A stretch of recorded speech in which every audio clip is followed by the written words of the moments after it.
Chapter 506. Gohan could no longer control the fire of lust in his body, or in other words, the fire of lust had already exceeded the level that Gohan could control. Getting rid of all the Yuan Shun in Fort Yuyang in half an hour, and getting rid of the Yuan Shun blocking the entrance in 5 minutes. This was even more amazing than Gohan getting rid of a dark-level Yuan Shun. Even with the support of the Yin-Yang Sword Secret, Gohan could not do this. Therefore, Gohan had no choice but to use his forbidden skill, the 3 Green Lotus Swords. The Green Lotus 3 Swords sounded like 3 powerful sword moves, but that was not the case. Only the third move of the Green Lotus 3 Swords was a real sword move. The first 2 moves were not sword moves at all. They were more like auxiliary secret skills. Gohan had only forcefully practiced the first sword of the 3 Green Lotus Swords. Because he could not control the fire of lust in his body, Gohan gave up. However, the 3 Green Lotus Swords was different from other sword skills. If you practiced other sword skills, you could improve, or if you practiced it, you could not improve, and even if you practiced it, you might even fall behind. In short, it was like a cold and beautiful girl. You had to pursue her to have a chance at getting her. However, the 3 Green Lotus Swords was a crazy girl, and a serious one at that.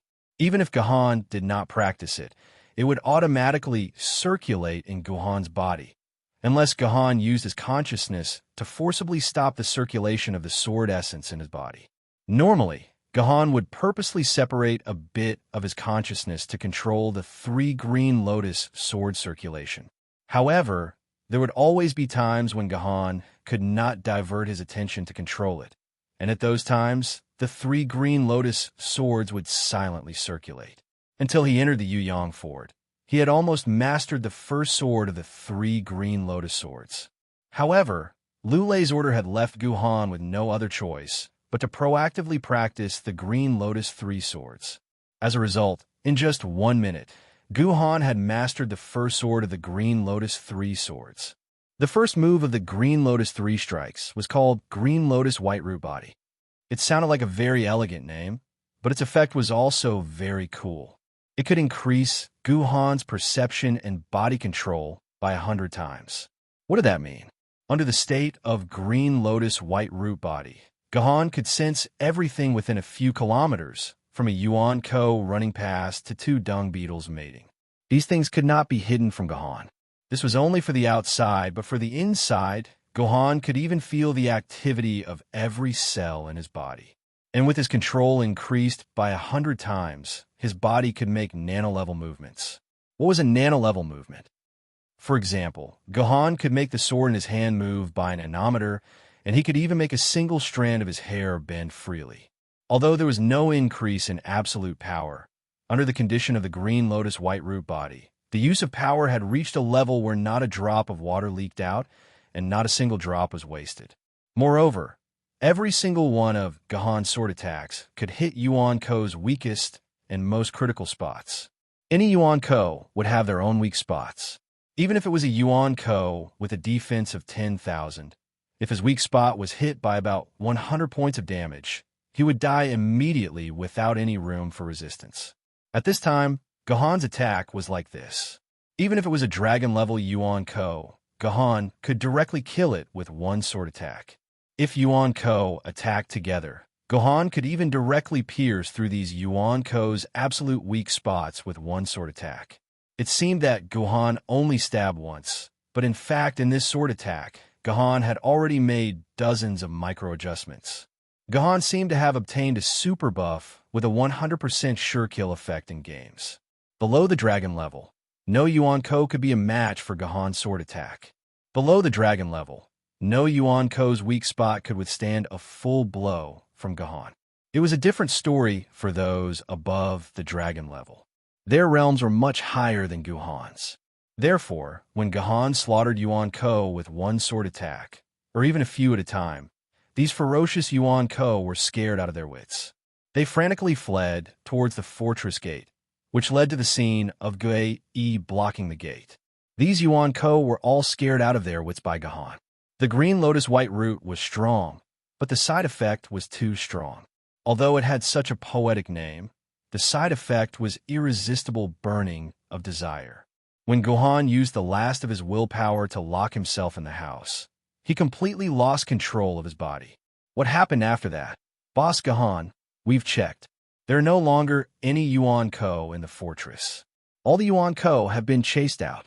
A few minutes after Gohan entered the house, the 10 sword bearers who were taken away by Gohan came running back. Unfortunately, they didn't see Gohan, only Gue-E, who had a strange look on his face. Boss Gohan is tired. He's going to rest. Don't disturb him, Gue-E said with concern. All right, what were you guys doing just now? It's not that I have a bad mouth, but with Gohan's combat strength, you guys might not even be able to keep up with his speed. We really can't keep up with Lord Gohan's speed. The 10 sword bearers lowered their heads in shame. Every time Lord Gohan clears a place, he orders us to guard it. If any Yuan-ko barges in, we are to chase these Yuan-ko to the fortress gate. So that's how it is. Gue-E finally understood. Gohan was afraid that when he was clearing out Yuan-ko wouldn't escape through the gate, but to another area. This was why he ordered the 10 sword bearers to guard 10 different areas, to ensure that all the Yuan-ko in the Fort Yuyang is cleared. Then are you sure that there are no longer any Yuan-ko in the Fort Yuyang? Gue asked. When we came back, we confirmed that there are no longer any Yuan-ko in any of the areas. We swear on our lives. The 10 sword bearers said with determination. That's good. Gue-E took in a deep breath before raising his right hand and exclaiming, Fellow brothers, I officially announce that the Yuyang fort has been reclaimed. Long live! One of the sword bearers yelled. Long live! The other sword bearers followed suit. Long live Boss Gohan! Suddenly, these words came out of Uncle Huang's mouth. Long live Boss Gohan! The other sword bearers protected Gue-1 and did not hesitate to shout out the same words as Uncle Huang. Unfortunately, Gohan, who was in the room, could not hear this stirring voice. At this time, Gohan was like a wild beast, smashing everything in the room. Since he couldn't find a way to vent his lust, he could only use the most primitive method to vent his lust. However, this was only treating the symptoms and not the root cause. Gohan's body was getting redder and hotter. If there was a thermometer, Gohan's body temperature had already risen to 70 degrees. Moreover, the temperature was still rising. What did this mean? Not to mention 70 degrees. Even if your body temperature reached 40 degrees, you would fall into a coma. If it reached 42 degrees, you would die without timely rescue. If it reached 45 degrees, there was no need to call a doctor. You could just buy a coffin from a coffin shop. To borrow a headline from the news, how high is a person's body temperature? Gohan's skin can fry an egg. This was thanks to Gohan's body being strengthened by the Sword Maidens. He could still jump around and smash things at 70 degrees. However, if his body temperature continued to rise, Gohan would definitely die. Even the medical chamber wouldn't be able to save him. In this situation, within Gohan's purple mansion, the 3 Sword Maidens were having an emergency meeting. What should we do? If this goes on, Gohan will definitely die. No, big brother, you can't die. So be it. I've had enough fun these few days. It's not a big deal to go back and sleep for a few hundred years. No, Qingpin must save Gohan. You can wait for a few hundred years, but Qingpin has to wait for a few thousand years. No, big brother, Xiaoyan will definitely save you. What's with the noise? Isn't it easy to save him? One of you can forcefully turn into a woman, then take off your skirt and eat that thing with your mouth down there. Other than a little pain in the beginning, I guarantee that you'll feel great later on. My lord, we've succeeded. Fort Yuyang is back in our hands. Gue-E excitedly reported the news to the pleated sword spirit. Gue-E, this is Lulei. Yuzhong City will forever remember your great contributions to Yuzhong City. You are the great heroes of Yuzhong City. Unexpectedly, Lulei was on the other end of the line. Lord Lulei, this is what we should do. Everything for Yuzhong City. Everything for humanity. Gue immediately replied solemnly. Where's Gohan? Where is he? Let him talk to me. Lulei and Gue exchanged a few words and immediately started looking for Gohan. Reporting, my lord. Brother Gohan has exhausted himself in the battle just now. He's currently resting. If there's anything you must tell Brother Gahan, I'll call Brother Gahan right now. Gue said. Forget it, he's tired. Let him rest for a while. Lu Lei's voice was a little pitiful. Gue, we've just received news that an army of around 10,000 soldiers from Yuan-Ko has already bypassed us and is heading straight for Fort Yuyang. Immediately restart the defense system of Fort Yuyang and defend the fort to your death. In another hour, our army will reach Fort Yuyang. Please hold on for an hour. Chapter 507. The defense system of Fort Yuyang was divided into two parts. The first part was the dimensional barrier around Fort Yuyang, and the second part was the city walls. The city walls of Fort Yuyang were made with a large amount of dimensional crystal powder. Yuan-Ko couldn't penetrate these walls like normal walls, so he could only use his strength to destroy them. Normally, only nether rank or above Yuan-Ko could cause substantial damage to these walls. Therefore, Yuan-Kos could only escape through the city gates, as it was impossible for them to climb over the city walls. However, the city walls had its drawbacks. The city walls couldn't defend against aerial attacks, and even if you used dimensional crystal powder to build the city walls, it wouldn't be enough against a universe rank Yuan-Ko. Sooner or later, a universe rank Yuan-Ko's attack would destroy the city walls. Therefore, the dimensional barrier became the first and most important defense system. The dimensional barrier was the greatest invention that the Holy Grandmasters had brought to humanity. The dimensional barrier could store human sword essence, and through a series of complicated processes, it could transform the sword essence into something similar to the energy of a shield. In other words, the dimensional barrier. Under normal circumstances, even an Emperor's sword could only convert 1 quart of sword essences into 20 points of shield energy. However, with the dimensional barrier system developed by the Holy Grandmasters, 1 quart of sword essences could be converted into 50 to 1,000 points of shield energy. This was humanity's ultimate defense against Yuan-Ko. Because of the dimensional barrier's high conversion rate, 100 sword bearers could defend against 1,000 Yuan-Ko's attacks for a day. It was also because of the dimensional barrier system that Yuan-Ko's attacks couldn't be carried out. Out of 10 attacks, only one would be able to tear a hole in the dimensional barrier. Since ancient times, there had only been 5 attacks that could completely conquer a city. The production of the dimensional wall system was extremely complicated and required a large amount of manpower and material resources to produce. The only factory that could produce the dimensional wall system, Yanjing City's first protective wall manufacturing company, Limited, could only produce a small dimensional wall system in a year. If they wanted to produce a medium-sized dimensional wall system, it would take a full 10 years to produce. As for the legendary super wall protection system used by the base city, it would take about 50 years to build. However, the #1 wall protection company in Yanjing City had not produced a base city-level super wall protection system for 400 years. It was unknown whether they would be able to produce it again. Currently, Yanjing City's first wall manufacturing company mainly produced small dimensional barrier system. The price was so expensive that it required 1 billion RMB and 10 million hero coins to buy a small dimensional barrier system. Even with such a terrifying price, the first wall manufacturing company's products were in short supply. Many forces had stationed their people around Yanjing City's first wall manufacturing company for a long time.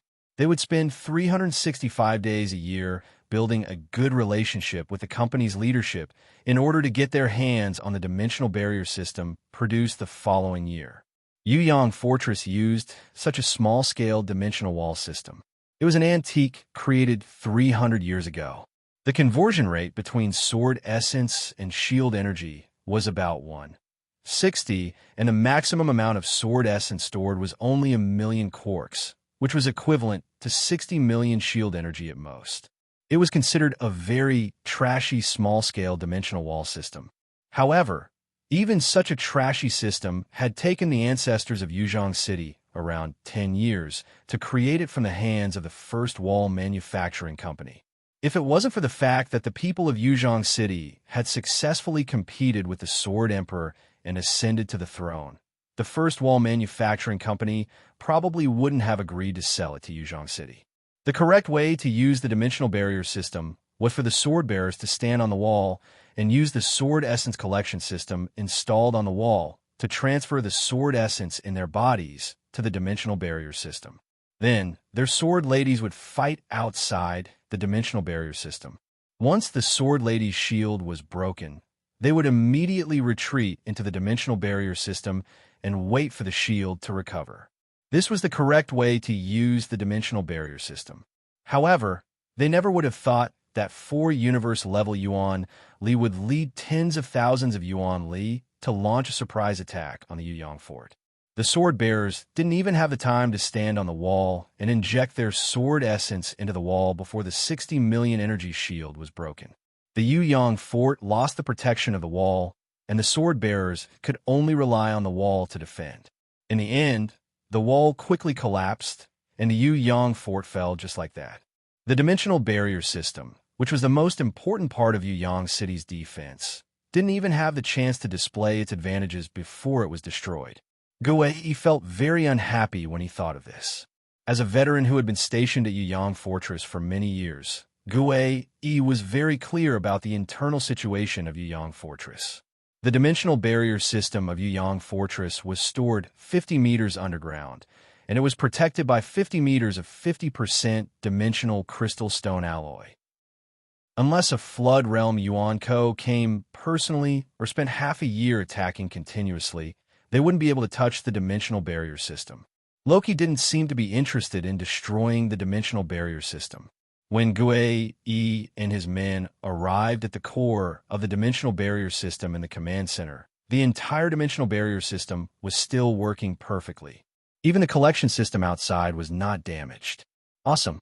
Now I can directly use the dimensional barrier system. Guei shouted excitedly in his heart. If the external collection system was destroyed, then he would have to open the protective layer of the dimensional barrier and input sword essence from the internal sword essence collection system. This would undoubtedly waste a lot of time, and whether or not he could complete the reactivation of the dimensional barrier before Yuan Yan's troops arrived was still a big question mark. System, begin reactivation. Guei placed his hand on a control panel and gave his command. Soon, an electronic voice could be heard. Scanning your fingerprint, please wait. Scan complete. The order was issued by the famed sword-level sword wielder, Guei. Your fingerprint has been confirmed. Scanning your iris. Please open your eyes and don't blink too often. Scan complete. Your identity has been confirmed for the second time. Welcome, Guei. You have level 3 authority and can restart the dimensional barrier system. The dimensional barrier system is reactivating. Warning. Warning. Insufficient sword essence in the system. Insufficient sword essence in the system.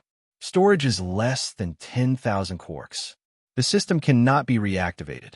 Please transfer the sword essence into your body through the collection system immediately. Everyone, place your palms on the collection system.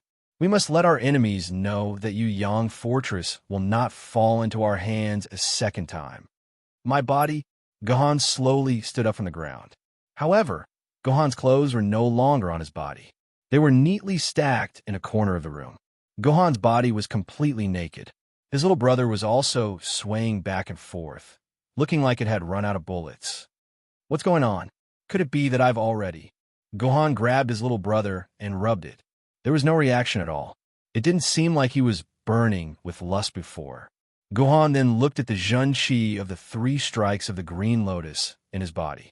It was very docile. There was no sense of restlessness. It was as weak as a little sheep. Gohan finally confirmed that the negative effects of using the first strike of the 3 strikes of the Green Lotus were over. At the very least, he wouldn't have to worry about the backlash of the 3 strikes of the Green Lotus for a long time. However, how did Gohan get rid of the lust in his body? A bad premonition emerged in Gohan's heart. Gohan wanted to stand up from the ground, but his legs suddenly felt weak. Several of the meridians in his legs gave off a faint pain. It was as if his whole body had been hollowed out. This situation made Gohan even more certain of his guess. Although he had guessed what had happened to his body, Gohan's expression didn't change much. He didn't blush, nor did he feel great. He just calmly faced it all. It was as natural as eating and drinking. Gahan first planned to change into a set of clothes from his dimensional pocket. He instinctively touched his chest. In the end, he touched his somewhat timid bullet head. Only then did Gahan realize that his clothes were gone. Compared to the neatly folded clothes, Gahan's dimensional pocket had been thrown everywhere. Fortunately, the things inside were not lost. Gahan took out a set of clean clothes and returned them. Then he took out his 3 swords, Qingpin, Douyu, and Yi, and released them together. Like children who had done something wrong, Qingpin and Douyu lowered their heads when they came out. They didn't even dare to look at Gahan. Only Yi was drinking her beer. Since kvass was finished, he could only drink beer that wasn't strong enough. Yo, you're up. Come, let me tell you, a sip of beer after you're done is better than living as a deity. Etian smiled and moved to Gahan's side. She handed the half-empty beer in her hand to Gahan. Gahan didn't refuse. He directly took the beer, poured it into his mouth, and drank it in one gulp. This was the 5th time in Gahan's life that he drank. However, Gahan felt that the number of times he drank might become more frequent in the future, because alcohol was indeed a good thing. People who didn't drink it wouldn't know its benefits. Then, you 3 can tell me, who did that with me just now? Gahan originally wanted to say that they had sex, but when the words were in his mouth, he couldn't say it. In the end, it became that. It seemed that Gahan wasn't as calm as he appeared to be. Chapter 508. Hearing Gahan's question, Qingpin and Guyun looked at each other, then shook their heads vigorously. It's not Qingpin. It's definitely not Qingpin. The flesh on Qingpin's face bulged. It seemed that Qingpin had gained some weight recently. Qingpin is still a lowly. Oh, no. Qingpin is still a young girl. How could it be Qingpin? It's definitely not Qingpin. Qingjin said with certainty. Was there a young girl who would call herself a young girl in such an open and above-board manner? It's not Xiao Yun either. Guyun immediately disassociated herself and hugged Qingpin, who was next to her. She had a scary look on her face as she said, Xiao Yun is Big Brother's little sister. Although Xiao Yun plans to push Big Brother down, it's better for Xiao Yun to grow up a bit. After that, Guyun pinched Qingpin's chubby face and added, at least a bit older than this cute guy. Hey, tell me clearly, who are you calling cute? Qingpin heard Guyun's words and immediately turned around to question Guyun. What's wrong with me saying you're cute, you stupid cute guy? I want to eat some of your mouth.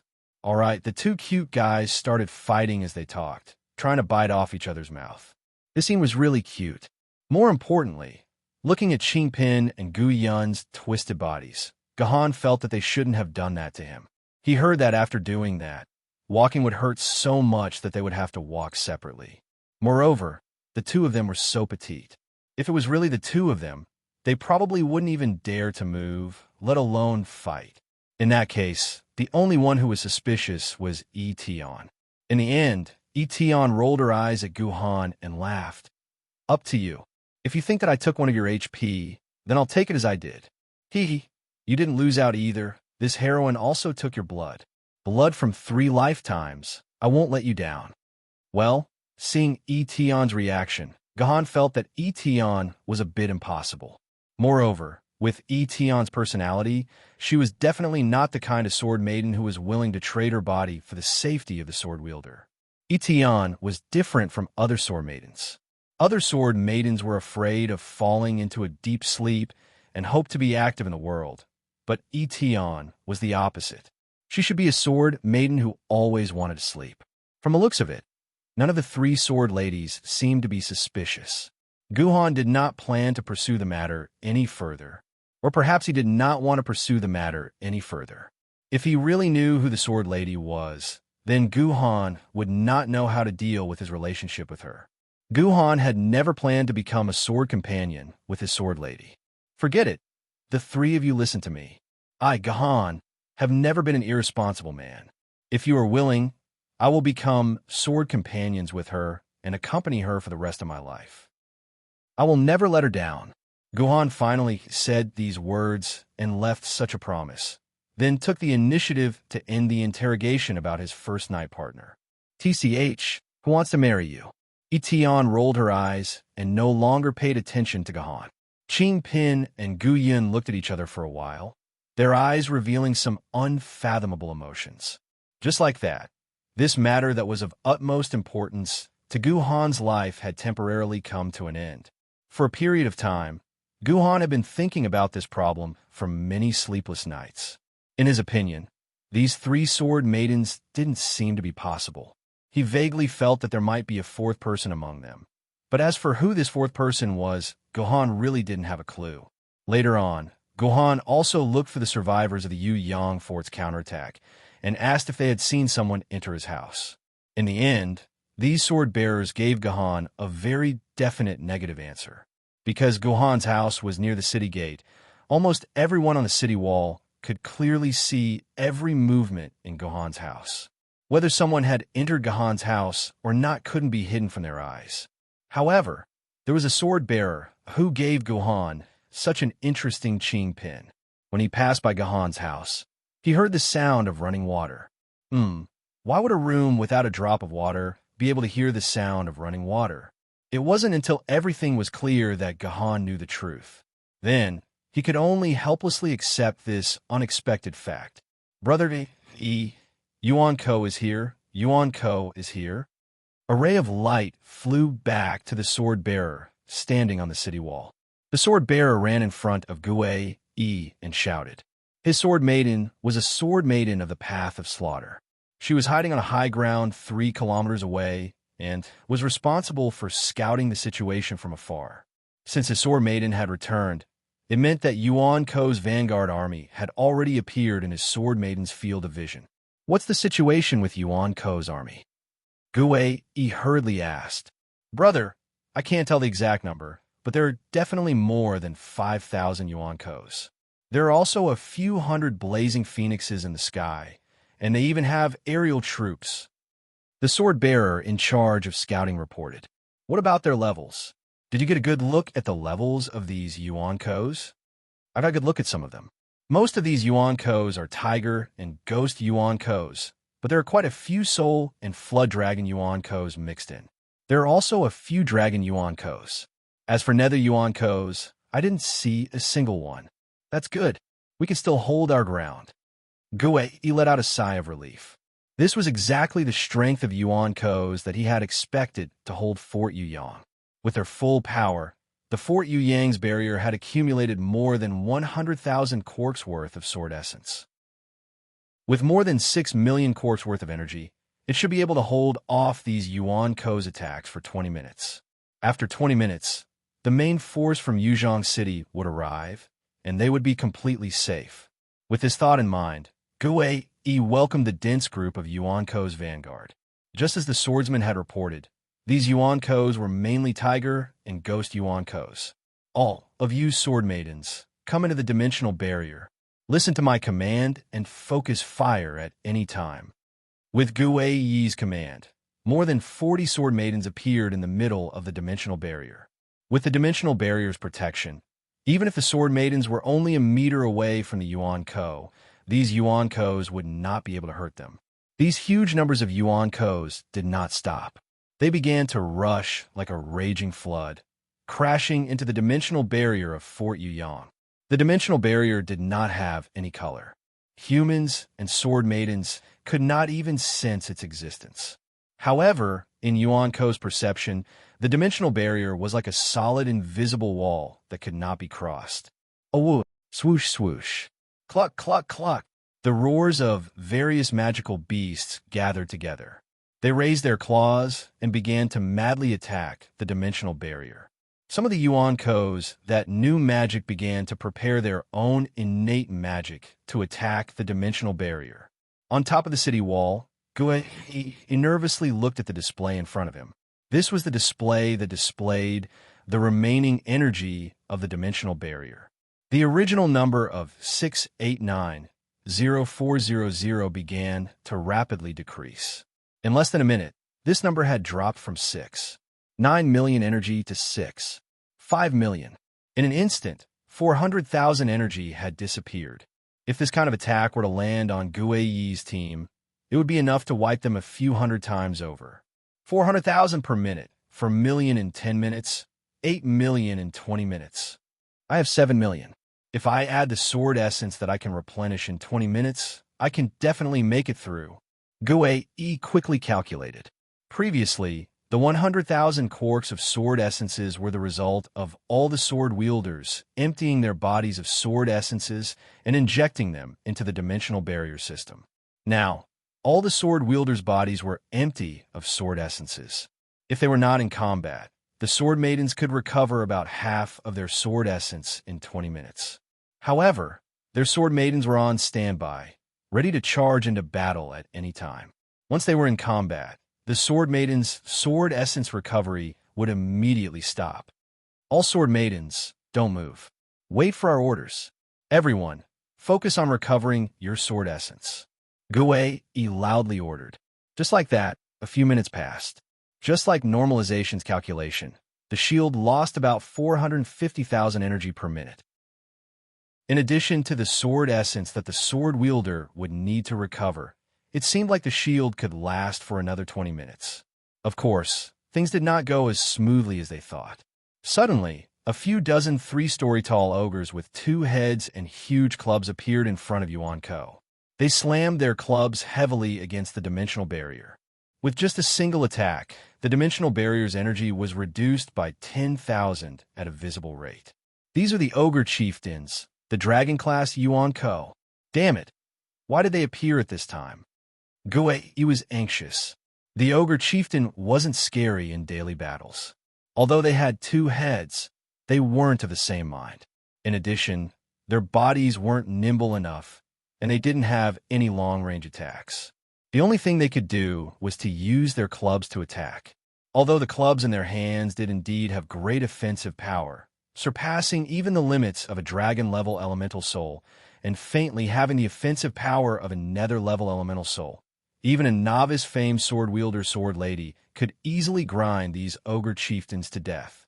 They were simply too clumsy. Normally, Gui would feel like he had meat delivered to his doorstep when he encountered the ogre chieftains.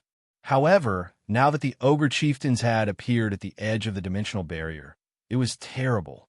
The ogre chieftains' sword maidens could deplete the ogre chieftains' energy by more than 100,000 per minute. If they allowed the ogre chieftains to continue attacking, they would not be able to last 20 minutes.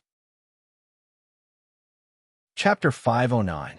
We have to kill those ogre chieftains, or else we won't be able to hold on. Gui, one thought popped into his mind, and he immediately began to give orders. Everyone, gather your sword maidens together, then charge out of the dimensional barrier and kill those ogre chieftains. Do you understand? Gui had no choice but to use the sword maidens to fight. However, once the sword maidens were used, it meant that the sword maidens could not recover their sword essence within a short period of time. The 40 sword maidens received their orders, and they charged out in front of one of the ogre chieftains. All of their skills were used on the unfortunate ogre chieftain. The ogre chieftain screamed. Even though he was a dragon Yuan Ko, he could not survive after being hit by 40 sword maiden skills. He returned to the dimensional vortex. After killing the ogre chieftain, the sword maidens quickly retreated into the dimensional barrier to prevent the other Yuan Ko from destroying their shields. They still had 12 ogre chieftains to deal with. Very quickly, the sword maidens chose their next target. Unfortunately, most of their skills were on cooldown, so they could only use their swords to fight the ogre chieftain. Naturally, normal attacks dealt much less damage than skill attacks. Even after 3 or 4 rounds of attacks, the ogre chieftain still failed to kill it. Meanwhile, the other primordial souls surrounding the ogre chieftain were no pushovers either. 2 or 3 Diablo monsters simultaneously attacked, an ancient sword ranked sword mistress next to them. Diablo monsters were typical Yuan Ko with high attack and low defense. Their attack power exceeded the standard of a Tiger-class Yuan Ko, reaching the standard of a Ghost-class Yuan Ko. After a few rounds of attacks, the ancient sword maidens' shields were broken. The sword maidens' sword wielders seemed to wake up from a dream. They hurriedly ordered their sword maidens to retreat back into the dimensional barrier. Although the sword maiden did not suffer much damage in terms of durability, her shields had been broken. It would take about 10 minutes for them to recover. In other words, they could not send their sword maidens out to fight for the next 10 minutes. The same thing happened to the other sword maidens, but their sword maidens were vigilant enough to retreat before their shields were broken. By the time the second ogre chieftain was killed, 3 ancient sword maidens had already lost their ability to fight.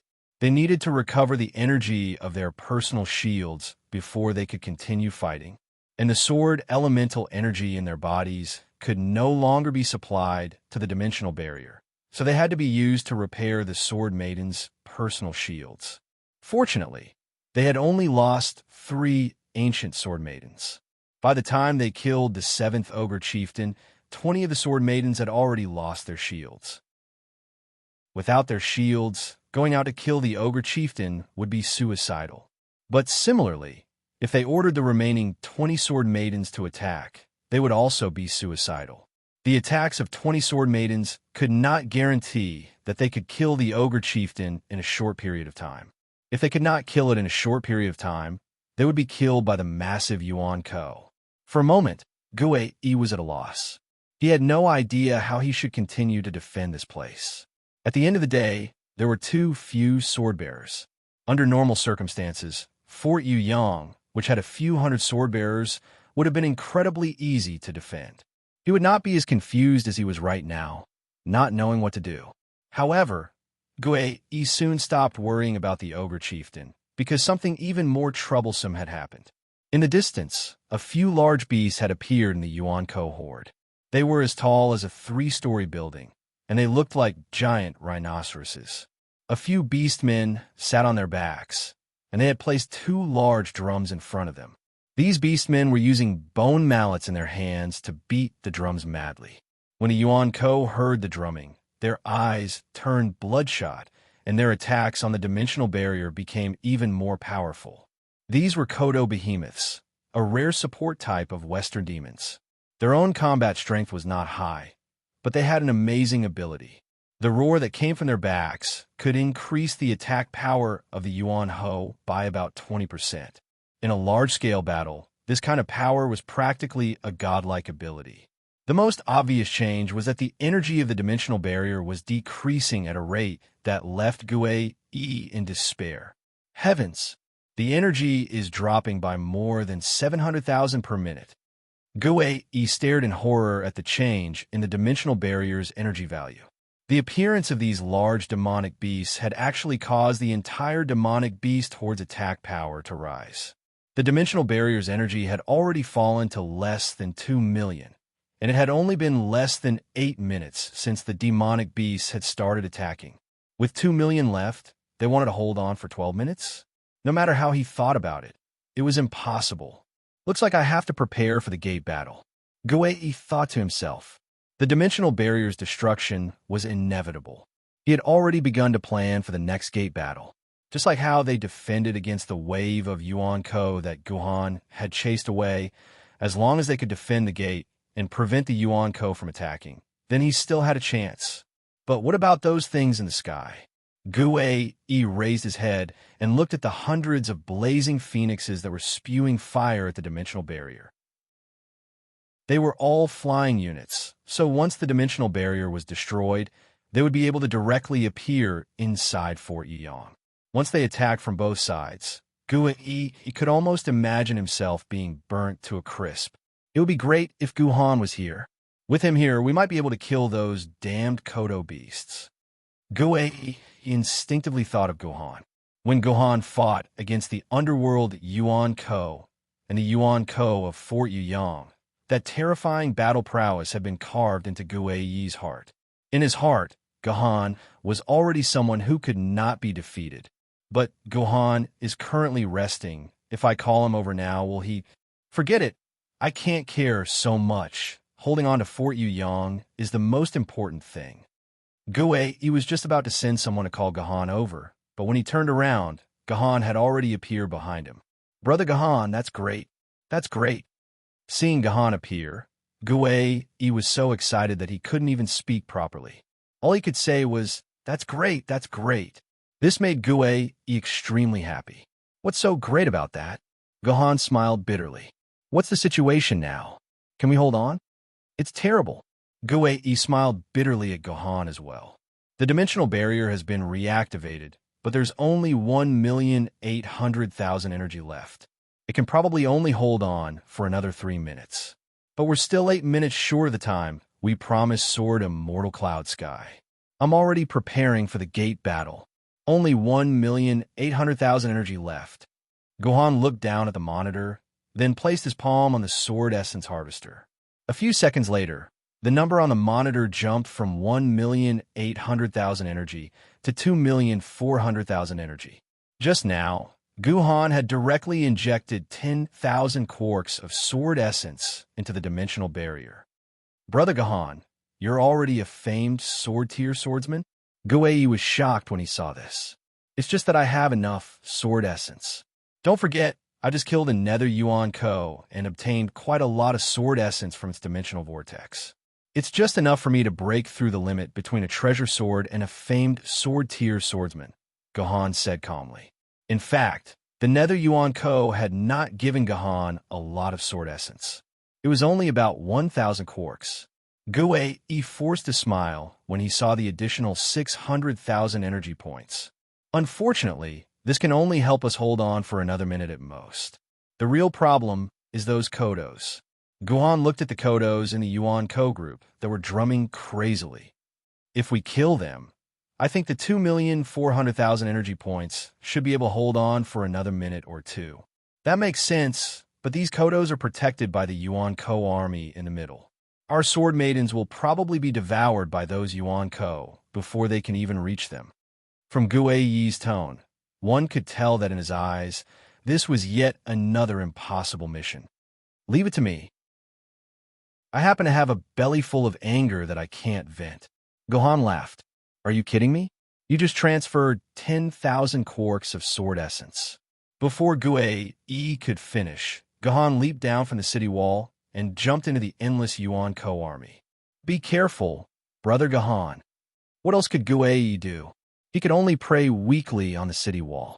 Seeing that there were humans jumping down to their deaths, the Yuan silhouettes near Gohan's landing point all jumped with joy. They wanted to eat this delicious meal, but what they got was a cold longsword. Wherever Gohan's sword went, the heads of all the Yuan silhouettes were chopped off. These were only some tiger-class Yuan silhouettes that were equivalent to ancient sword wielders, so they were not enough for Gohan to kill. However, if one took a closer look at the Yuan Ko's wounds, one would find a surprising discovery. The wounds were covered in a thin layer of frost, as if they had just been taken out of a freezer. The surrounding Yuan Ko continued to charge at Gohan, but none of them were a match for Gohan. Gohan walked among the Yuan Ko like he was taking a leisurely stroll. Before he knew it, he had already reached the side of the Kodo beast. This kind of dragon Yuan Ko would only take a bit of effort and time for Gohan. But when Gohan raised his heavenly sword to finish off the unlucky Kodo beast, the entire Yuan Ko group suddenly stopped moving. After a second of daze, all the Yuan Ko began to flee in all directions. The Yuan Ko that had not been able to touch the Yang stronghold before suddenly ran away as if they had encountered something terrifying. Gohan only had time to kill a few Yuan Ko before the rest of the Yuan Ko fled. Could it be? Gohan raised his head and saw a weary old man hovering above him. Behind him was a human army that was slowly marching towards the Yang stronghold. Chapter 510. Hey, it doesn't look like they've won a great victory. The two swordsmen standing on the city gate whispered to each other.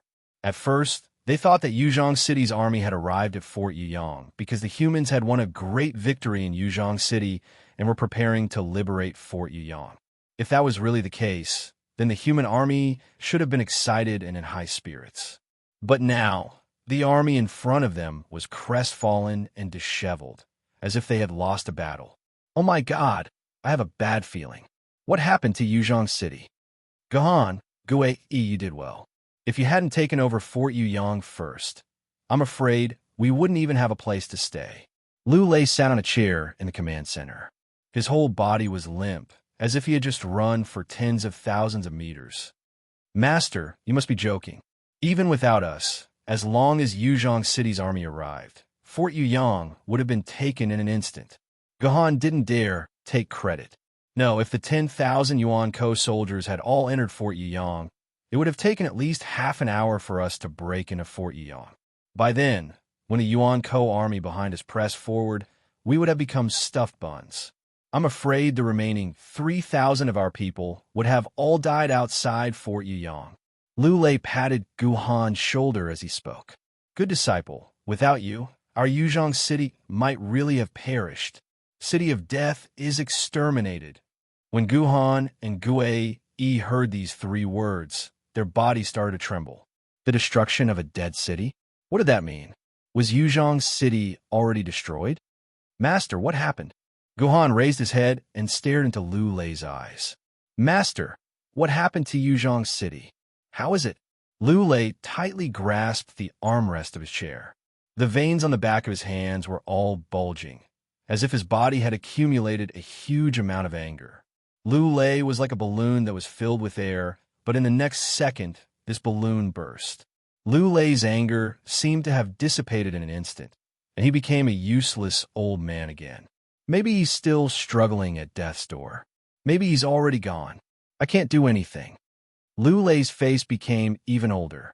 Lost. Everything is lost. I lost. Old man Wu Dao also lost. I'm still alive. Old man Wu Dao left. What did Lu Lei mean? Old man Dallas left? What did that mean? Could it be that white stallion sword immortal Ju Wu Dao was already dead? Only then did Gahan realize that he had not seen sword immortal Baiju Wu Dao's figure throughout the entire process. At first, Gahan thought that Ju Wu Dao was in charge of guarding Yuzhong City and did not follow the army. Only now did he remember that if there was really a celestial sword tier sword wielder guarding Yuzhong City, then according to the rules, the person guarding Yuzhong City should be Lu Lei, the sword pavilion master, and not the sword committee chairman, Ju Wu Dao. Suddenly, Guhan remembered another detail. When Gue Yi and Lu Lei had first communicated, Lu Lei had said this. I am the chairman of Yuzhong City's sword committee, Cloudy Sword Immortal Lu Lei. At first, Gahan thought that Lu Lei had made a slip of the tongue and missed the word vice chairman. Now, Gahan understood that Lu Lei had really become the chairman of Yuzhong City Sword Committee because the original chairman, Ju Wu Dao, was dead. Impossible. Master Sword Immortal Baiju. Gue Yi's reaction was not slow. He quickly analyzed the terrifying truth in Lu Lei's words. However, Gue Yi could not accept this explosive news at all. He took a few steps back dumbly and sat on the ground. Don't ask Master Cloudy Sky. I will answer your questions. Let Master Cloudy Sky rest for a while.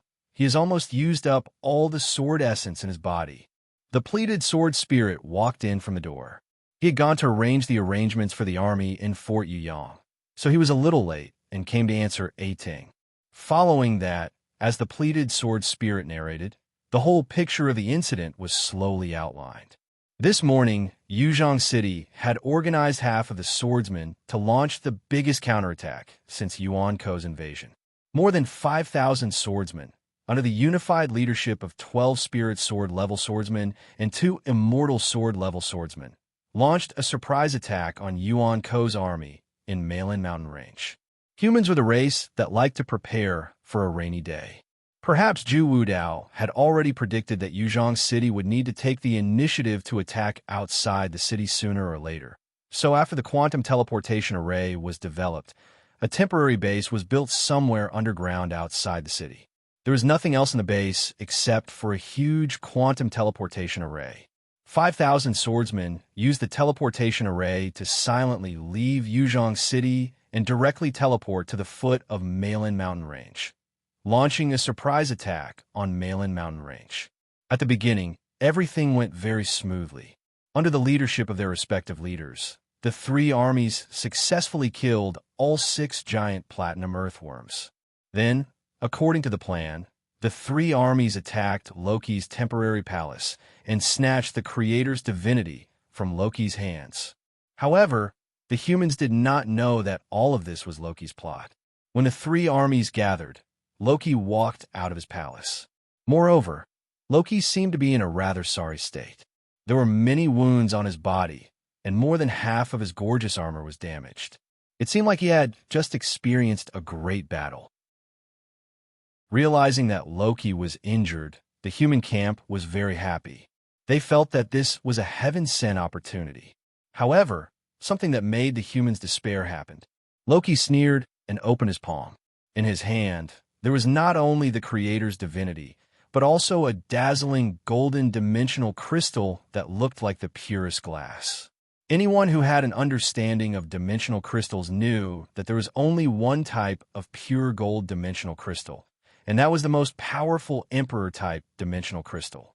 Rocky actually had an Emperor-type dimensional crystal in his hands long ago. Seeing this, the two immortal sword-wielders, Lu Lei and Zhu Wudao, who were supervising the battle in the air, realized that they had fallen into a trap. Loki had deliberately lured the human troops out. Then, he planned to use the Emperor Zurg to activate the creator's divinity outside the city to destroy the main force of the humans. No wonder it had been so easy along the way. There was almost no resistance from Yuan Ko. Most of the humans who died in the hands of the humans were magical beasts, Yuan Ko. It seemed like Loki had already mobilized the elites of Yuan Ko. After all, the attack of the creator's divinity would not discriminate between humans and Yuan Ko. If his elites were here, they would also be destroyed by the power of the creator's divinity. Seeing the Emperor Zurg and the creator's divinity appear together, Zhu Wudao and Lu Lei knew that something was wrong. They immediately pounced on Loki, planning to snatch the Emperor Zurg and the creator's divinity. As long as they could snatch one of them, this crisis would be resolved. However, Loki did not give them any chance. When Lu Lei and Zhu Wudao took action, Loki had already put the creator's divinity and the Emperor Zurg together. A powerful force that every human could feel began to gather in Loki's hands. In less than 10 seconds, the power of the creator's divinity would be triggered by the Emperor Zurg, and the entire Mei Ling mountain range would be destroyed. According to records, once the power of the creator's divinity was triggered, it could not be stopped. Even if the Emperor Zurg and the creator's divinity were separated, this process could not be stopped because this was an irreversible change. At this moment, for Lu Lei and Zhu Wudao, the best choice was to quickly leave the Mei Ling mountain range through the Void Gate. If they were lucky, they could escape with all the Spirit Sword level sword-bearers and preserve the top force of Yuzhong City. But in this case, Lu Lei and Zhu Wudao's lives would be saved, but the lives of more than 5,000 sword-bearers would be lost. At this critical moment, they could either choose to sacrifice themselves or others. Zhu Wudao did not hesitate. He made the firmest and greatest choice in his life. He wanted to sacrifice himself to save these sword-wielders who had been brought to the gates of hell. Immortal sword-wielders could open the Void Gate to move, but the size of the Void Gate was extremely limited.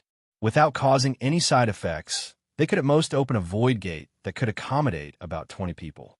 However, if there were sword-wielders who risked their lives to not open the Void Gate, then they might be able to open a Void Gate that could accommodate more people. Zhu Wudao made such a choice. In just 3 seconds, he burned all his sword essence and life to open a large void door. However, this void door was not used to transfer the sword-bearers.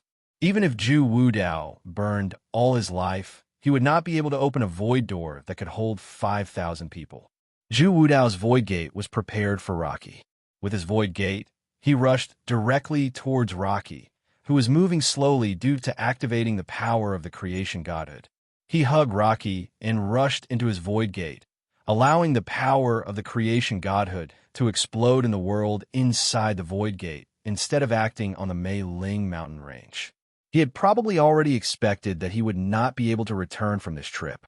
Before he rushed towards Rocky, Zhu Wudao handed over all his sword maidens, including the sword-wielders who were immortal sword-wielders, to Lu Lei. 5 seconds after Rocky and Lu Lei disappeared into the world of the Void Gate, Zhu Wudao's sword maidens instantly lost all their spirituality and returned to their original bodies that were like ordinary iron. This meant that these sword maidens had once again fallen into a deep sleep. There was only one reason for this. and that was that their master, sword immortal Zhu Wudao, was dead. These sword maidens had lost their sword wielders. On this day, Yuzhong City was in mourning. Chapter 511. This is a decision and a sacrifice that is destined to be great.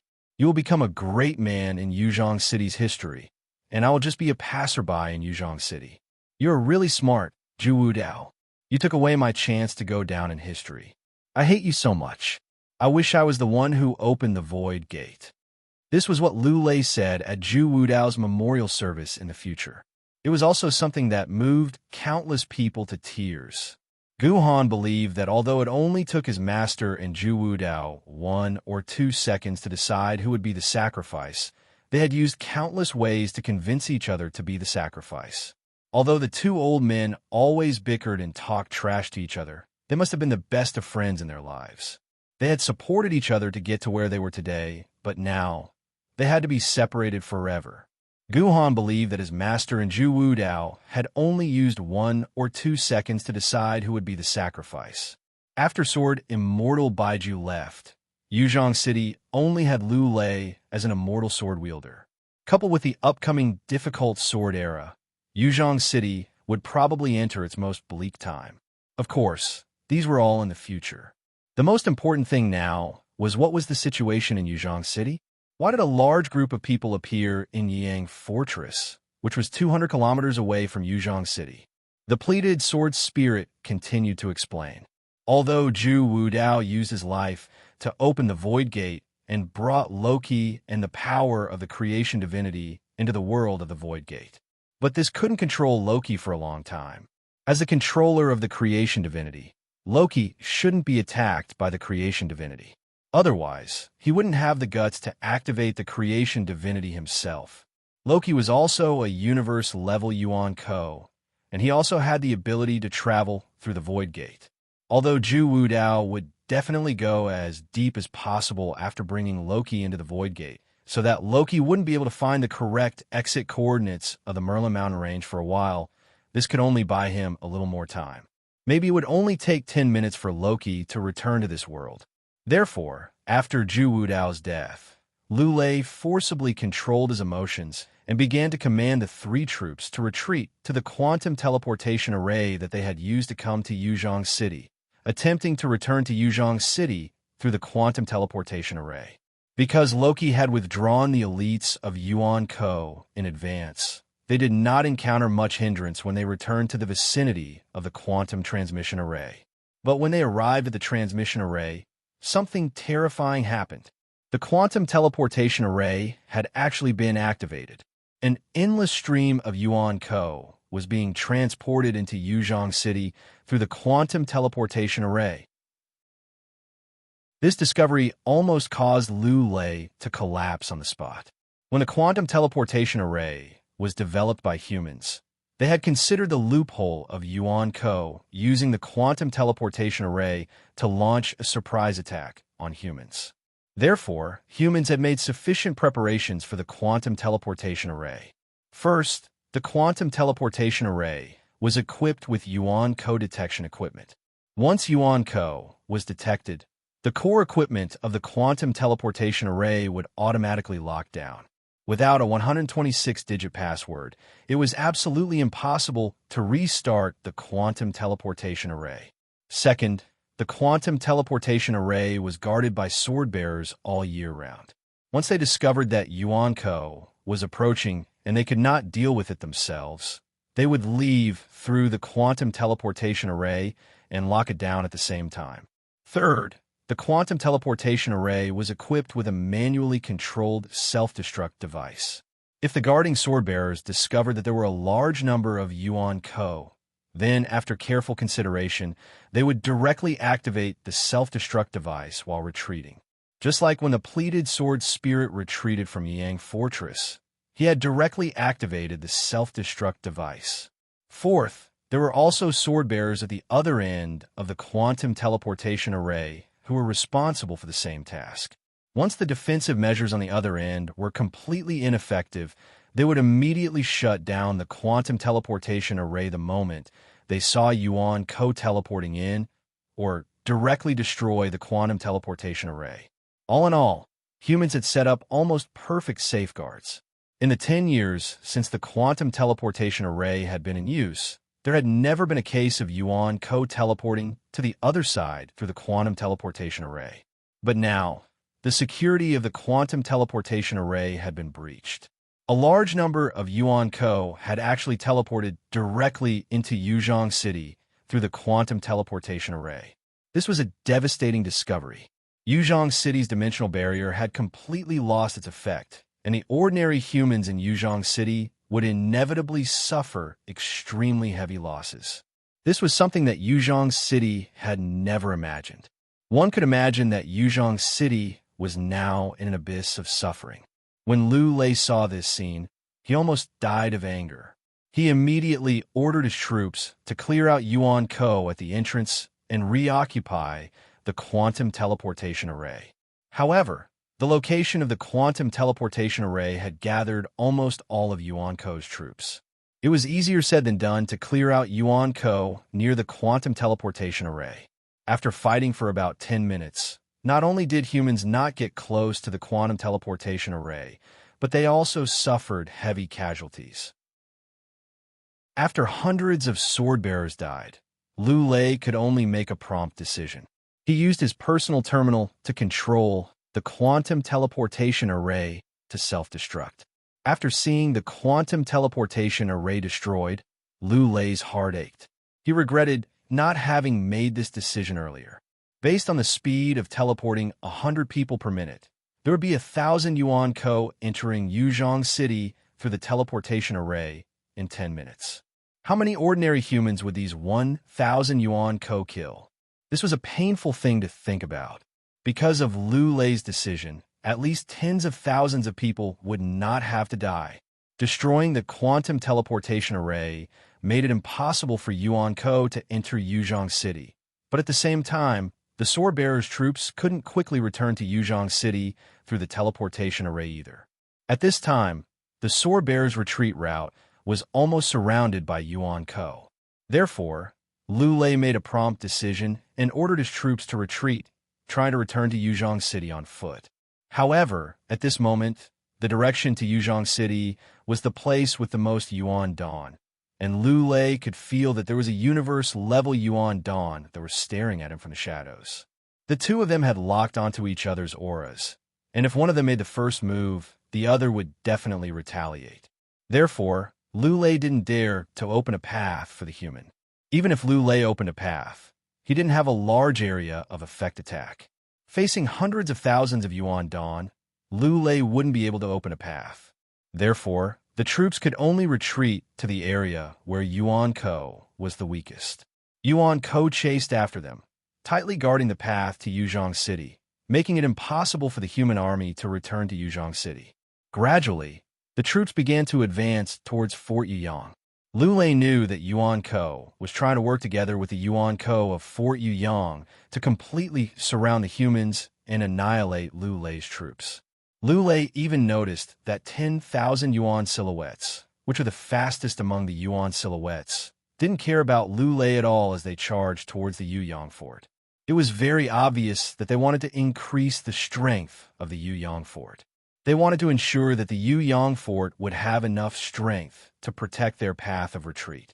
Just as Lu Lei was about to make a decisive decision to forcefully break through the encirclement from Yuzhong City, regardless of the number of casualties, the pleated sword spirit came looking for him. He actually told him that the group of sword-bearers who had been abandoned by Zhu Wudao had escaped from Fort Yuyang, and that Fort Yuyang was currently defenseless. This also explained why Gahan couldn't contact Yuzhong City, but could contact Lu Lei's troops. This was because the human's quantum base station was located in the core area of Yuzhong City. Similarly, the large-scale quantum teleportation array was also located in the core area. Yuan Co, who had entered the core area through the quantum teleportation array, must have destroyed the quantum base station inside, so Guhan couldn't contact Yuzhong City. When the distance between the personal terminals was less than 100 kilometers, the personal terminals could rely on their own signals to maintain contact, so there was no need for a base station. Therefore, Gahan and the others could contact the large army that was approaching Fort Yuyang. Then, the pleated sword spirit proposed a very risky plan. He believed that since Fort Yuyang's defenses were currently defenseless enough to allow 40 people to escape, then these 40 people might have a chance to reoccupy Fort Yuyang. As long as they could do this, then retreating to Fort Yuyang would not be a dead end for the majority of the army, but a path to survival.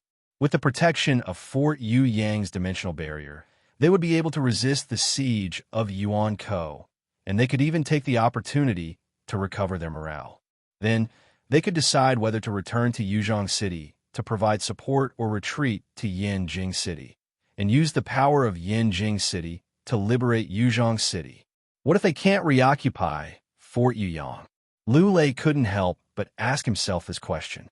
In fact, he knew better than anyone else that the success rate of the pleated sword spirit's plan was too low, probably less than 20%. Gue Yi and the others might very well go back and die. Therefore, Liu Lei personally communicated with Gue Yi and Gahan.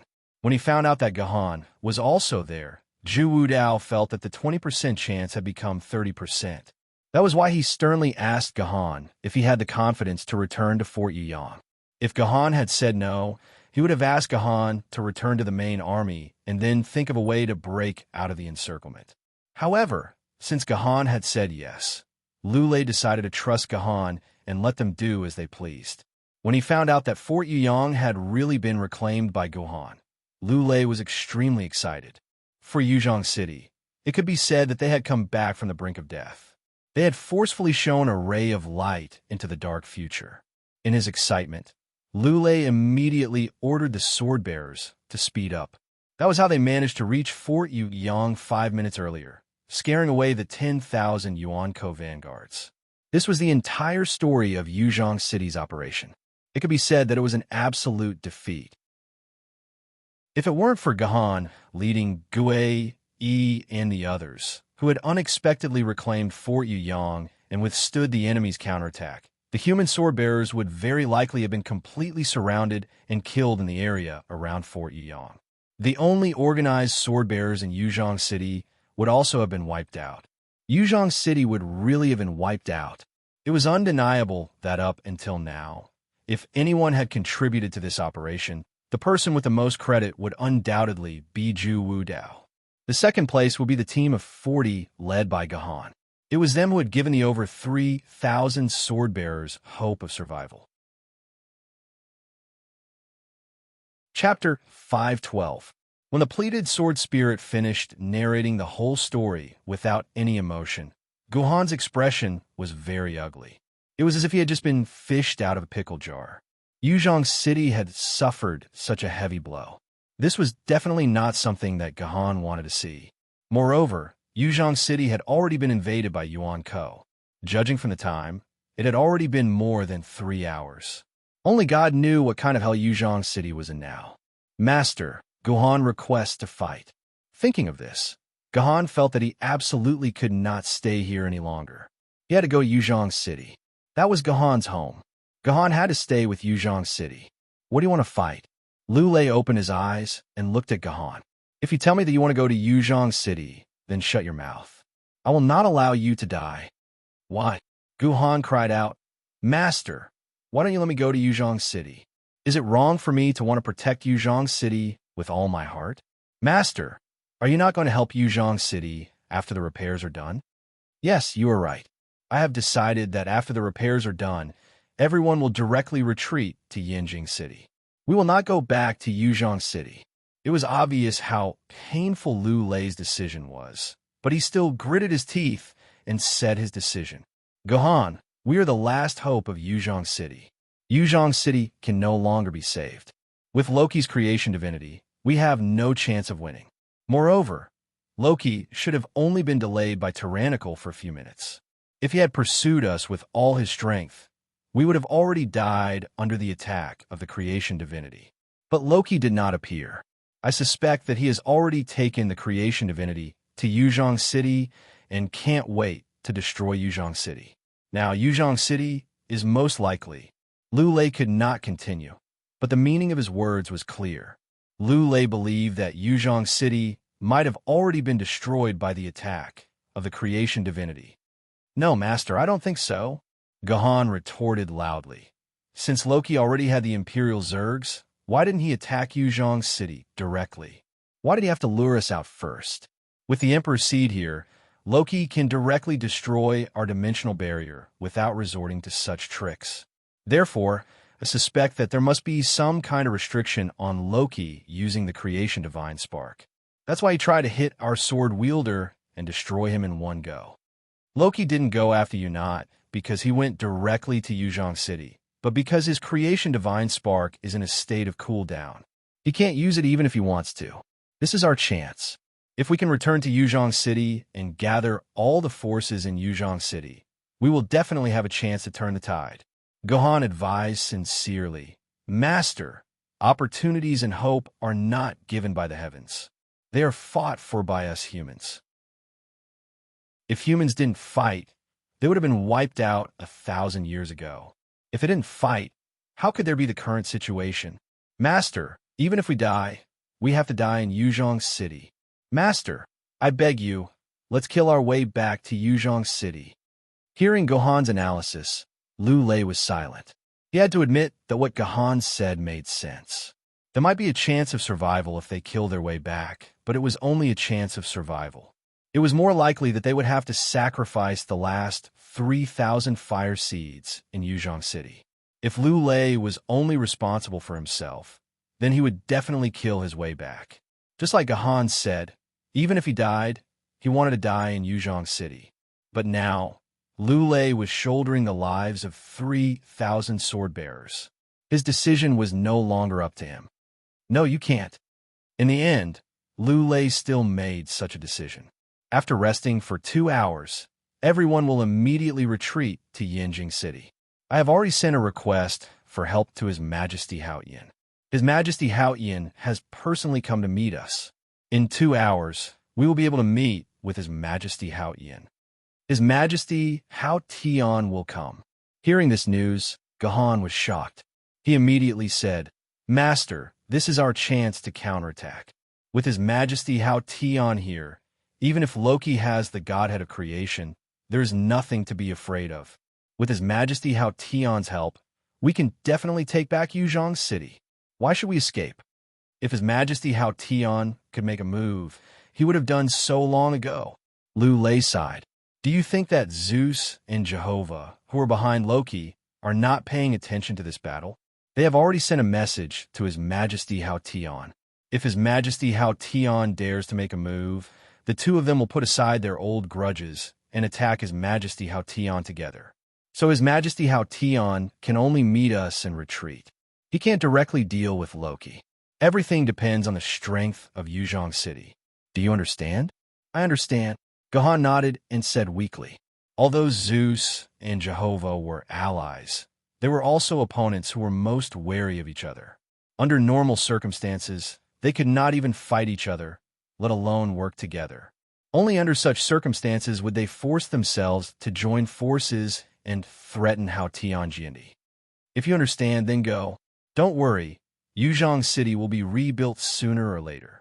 When that time comes, Gohan, you will be our greatest strength. The whole of Yuzhong City will look forward to you." Liu Lei said sincerely. "No, Master, I'm very sorry. I don't want to wait until the future, and I don't want to go to Yinjing City to struggle at death's door. This disciple is not Master. Master, you have 3,000 brothers behind you, but this disciple does not. This disciple must return to Yuzhong City." With that, Gohan bowed to Liu Lei and was about to leave the command hall. "Stop right there." Liu Lei stood up and shouted, "Gohan, you're my last hope. I can't let you die in Yuzhong City. Stop right there." "Master, I am your last hope, but Yuzhong City was your first hope." "I'm sorry, Master. I can't listen to you anymore," Gohan said and continued to walk forward. "Gohan, what do you want? Do you want to anger Master Yin Shao to death?" Suddenly, a middle-aged mature woman blocked in front of Gohan. Looking at the 4 scabbards on her body, she was actually a spirit sword-level sword holder. This mature female spirit sword-level sword holder sneered. "I know you, Gohan. You think you're very powerful, right? You want to be a hero who will live and die with Yuzhong City, right? Do you think you're great? Do you know that you're actually the culprit of everything that happened today? Your sword spirit Mu Shui. Guhan recalled the information in his mind and remembered the name of this mature female spirit sword-level sword holder. As one of the few female spirit sword-level sword holders in Yuzhong City, sword spirit Mu Shui had left a deep impression on Guhan. This woman's reputation on the internet had always been bad because her words were very harsh and not liked by other sword holders. May I ask, Master, why do you say that I'm the culprit of all this? Guhan frowned. To put it bluntly, I'm the hero. Without me, you guys would have been wrapped up like dumplings. Use your brain and think. Why do we have to do this today? Sword spirit Mu Shui's face was full of harsh anger. It's all because of you. You brought false information. What Loki is digging up Emperor Zerg's in the Mei Ling mountain range? This is clearly a trap that Loki set for us. He already had Emperor Zerg's and deliberately released the super electromagnetic gun to tell you this news. It was to lure our troops over so that he could use the creation god spark to destroy us in one fell swoop. Can't you see? It's all because of you. It's because of your brainlessness and your wrong information that Lord Baiju, Yuzhong City, and all of us were harmed. Sword spirit Mu Shui spoke incessantly. In her words, the source of all the blame was on Guhan, and everything was Guhan's fault. Enough, shut up. Lu Lei slammed the chair forcefully to make sword spirit Mu Shui shut her mouth.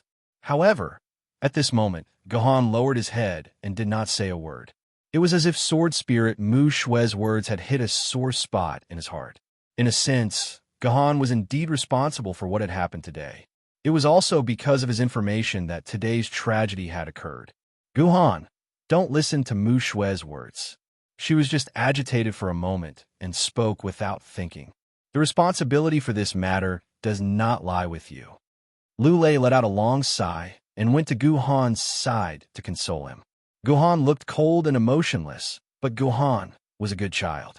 He was responsible and a hero. However, heroes were often short-tempered and liked to put the blame on themselves. This Guhan must not take the initiative to put the blame on himself. How could a little fellow like him bear such a heavy responsibility?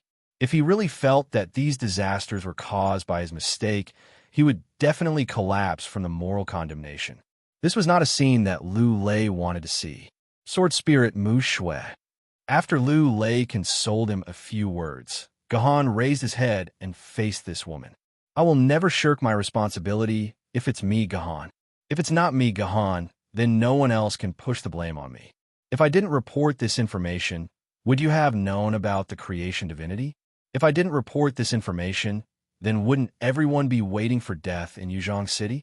It doesn't matter if my information is true or false, or if it's Loki's trap. It's an indisputable fact that Loki has the creation divinity. It's also a fact that he can use the power of the creation divinity. If I didn't tell you, Loki would have broken through Yuzhong City sooner or later.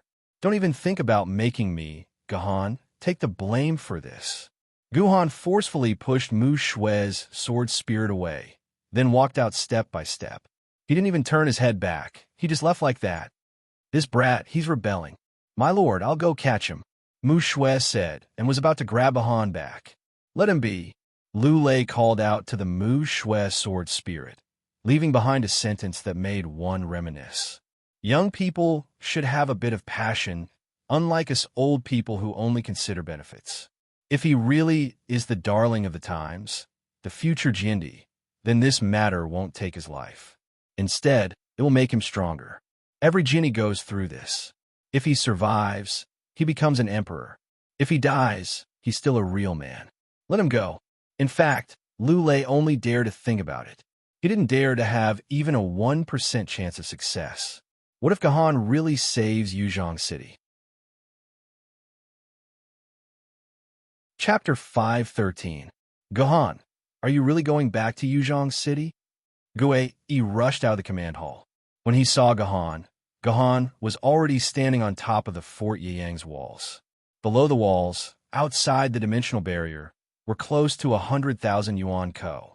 I've already said it in the command hall. You don't have to persuade me anymore. Gahan did not give Gue Yi a chance to persuade him. You've misunderstood me. I'm not trying to persuade you. Gue Yi shook his head. I want to go with you. Go with me? Gahan turned his head and stared into Gue Yi's eyes.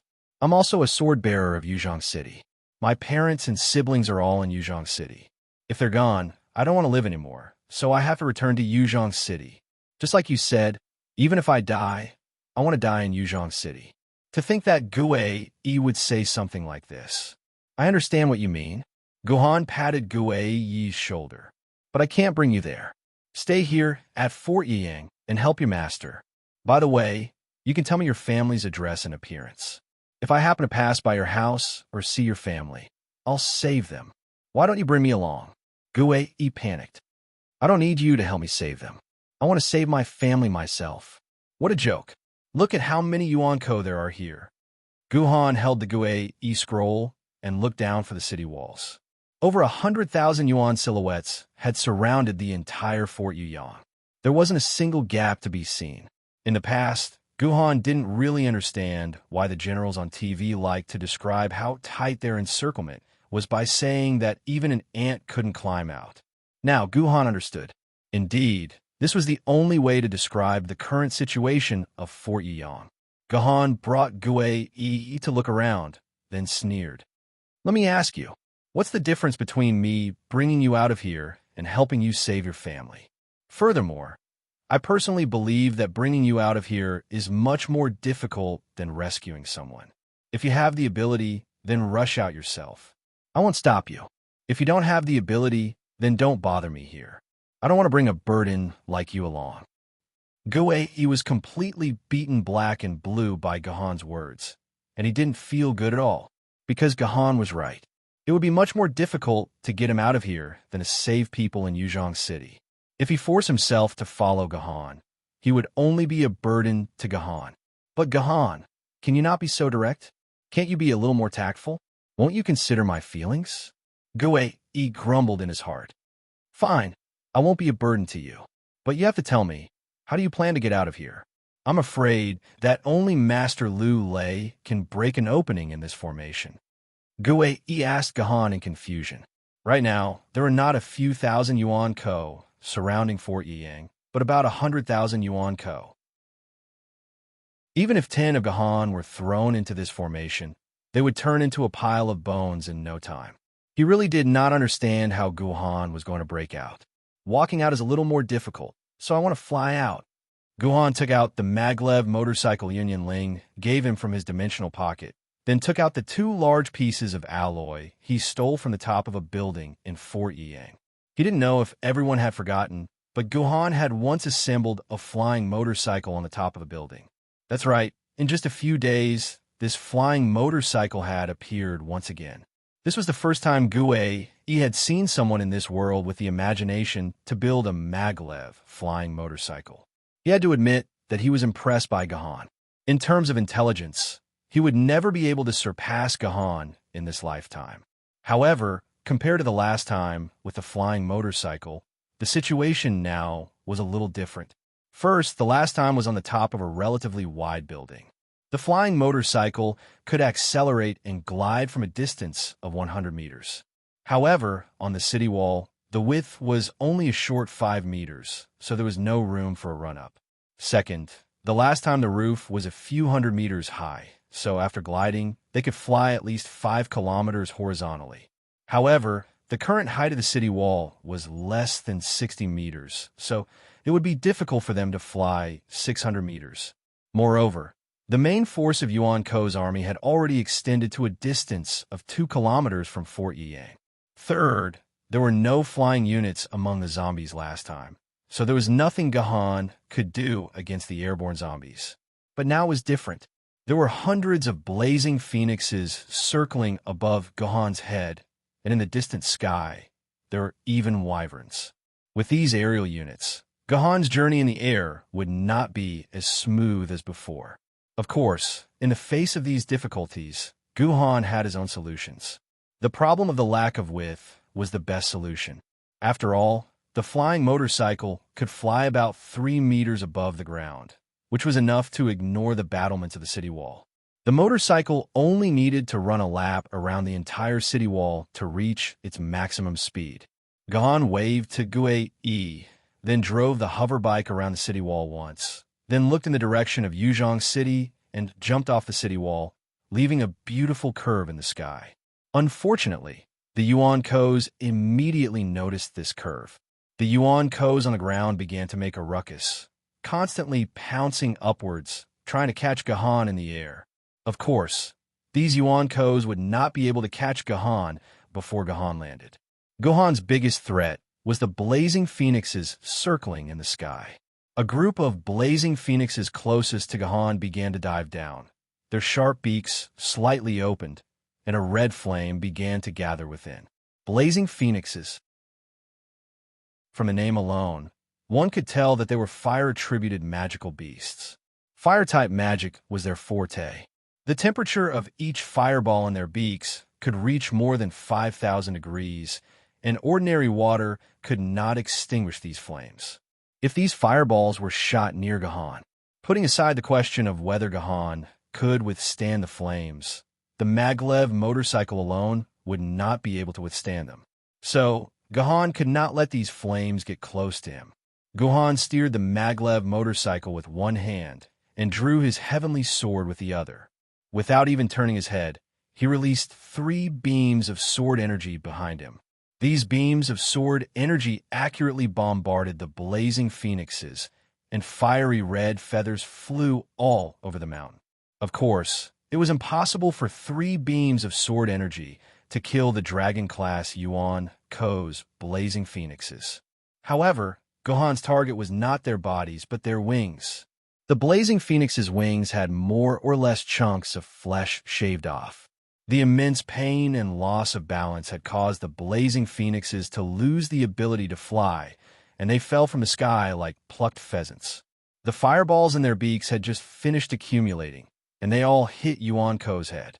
Some of the lower-level Yuan Ko's blazing phoenixes were directly burned to ashes by the flames.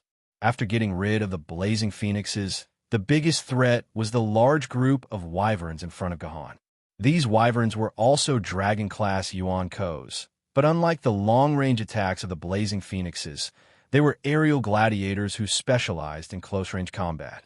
To make matters worse, Gahan had been flying for more than 20 seconds, and he was less than 10 meters away from the ground. He was still more than halfway out of Yuan Ko's encirclement. Even if the wyverns did not attack Gahan, Gahan would sooner or later land on the ground and be surrounded by Yuan Ko's. However, the wyverns did not just watch from the sky because Gahan would land sooner or later. They were still very dedicated, flapping their wings and attacking Gahan. However, they did not know that their dedication had become a springboard for Gahan's escape. When the first wyvern approached Gahan, Gahan revealed a satisfied smile because his plan had been executed perfectly. The wyvern's main attack method was its pair of sharp claws, so the wyvern's first reaction was to use its sharp claws to grab Gahan's neck. However, it did not expect that the moment its claws were about to grab Gahan's neck, Gahan would suddenly let go of the hoverbike's handle and jump up from the motorcycle. After jumping up, he took the initiative to grab the wyvern's claws. In the blink of an eye, he had jumped onto the wyvern's back and stood on its body. His hoverbike could only helplessly be thrown to the ground by Gahan, and a loud noise erupted. When the wyvern felt that someone was standing on its back, its first reaction was to do a 180-degree turn and throw the human off its back. Gahan had completely seen through the wyvern's reaction. The moment the wyvern was about to flip, Gahan jumped from its back and landed on the back of another wyvern beside him. In the blink of an eye, this group of wyverns had become Gahan's stepping board. The duckweed in the sky. Gahan was like a frog, jumping around on these sky duckweeds. Often, before the wyvern could feel someone stepping on its back, that person had already left its back and landed on another wyvern. In a short while, Gahan's figure had blended into the group of wyverns, and not a trace of sound could be heard anymore. Only Gue, who was on the city wall, stared dumbfoundedly at Gahan's fancy breakthroughs. No wonder Gahan, was unwilling to bring him along. He could not even stand firmly on the wyvern's back, let alone jump. If he really followed, it would be a dead end, a 100% dead end. Chapter 5:14. Your Holiness, that human has escaped from our encirclement. Should we follow him and eliminate him? In the deepest part of Yuan Ko's army, a Saint Seiya who was surrounded by a dozen or so Saint Seiyas asked Hercules for his opinion. That human seems to be with Misaka Mikoto. Looks like he'll be the one to occupy Fort Yiying after I leave. Recalling the scene of Gu Han jumping on the back of the wyvern in his mind, Hercules revealed a slight smile at the corner of his mouth. Why should I care about him? Our job is done. The rest is up to Loki. He tricked me. I'm not a despicable person. Why should I treat him as my friend? Why should I help him stop this interesting guy? Hercules waved his hand, and a void door appeared out of thin air. Let's go. My battle is over, and the rest is Loki's own business. With a bomb in hand, if Loki can still lose, then Loki, should quickly go back with his brother. After that, Hercules disappeared into the midst of Yuan Ko's army with his Saint Seiyas. The army of 100,000 was at a loss. Having lost their commander, they did not even know if they should continue to seal off Fort Yiying. On the other hand, Gahan, who had escaped from Fort Yiying, was finally on his way back to Yuzhong City. However, he was still 200 kilometers away from Yuzhong City. If he were to run on foot, it would take him at least 3 to 4 hours to reach Yuzhong City. Since Gohan's only means of transportation was destroyed in the leap, it seemed like he could only walk. Of course, it was impossible for him to walk. If Gohan arrived a minute earlier, he could have saved a human's life. Moreover, Gohan did not plan to fight his way in alone. After all, he was a Grandmaster-level swordsman. Fighting his way in alone was no different from digging his own grave. Therefore, Gohan had to find a few helpers, and they had to be powerful helpers. In fact, it wasn't hard to find these helpers. Gohan already had 3 of them, and they were all at the Universe Realm. When Gohan and Liu Ling parted ways to escort Misaka Mikoto, Gohan had ordered the 3 Egyptian gods to protect Liu Ling and the rest in secret. If the powerful Yuan Ko threatened Liu Ling and the rest, they were to save Liu Ling and the rest, even if they had to expose their identities. This was also the reason why Gohan did not summon the 3 Egyptian gods to help him when he was fighting in the Nanjing city ruins. It was because the 3 Egyptian gods were no longer by Gohan's side. When Gohan returned to Fort Yuyang, he had already regained his connection with the 3 Egyptian gods. That was why Gohan dared to do all kinds of incredible missions. If he really cannot do it, he still had the 3 Wu-level Yuan Kos to help him. No matter how difficult the situation was, the 3 Wu-level Yuan Kos would be able to solve the crisis in front of Gohan. However, unless it was a life-and-death crisis, Gohan would not let the 3 of them come out. Now that Gohan wanted to return to Yuzhong City alone, who knew what kind of danger he would encounter in Yuzhong City? Yuzhong City was not like Fort Yuyang. Even if the 3 Wu-level Yuan Kos were to hide outside Fort Yuyang, they could enter Fort Yuyang to support Gohan at any time. However, Yuzhong City was too big. If the 3 Egyptian gods were to hide outside Yuzhong City, who knew how long it would take for them to reach Gohan's side? Therefore, Gohan decided to keep the 3 Egyptian gods by his side. This time, his opponent could be Loki, the god of creation. Every second could be the difference between life and death, so Gohan could not afford to be reckless.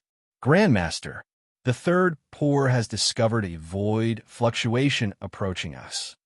A small head suddenly popped out of Gohan's hair. Then, the other 7 heads popped out as well. The 8 fairies have been hiding in Gohan's hair all this time.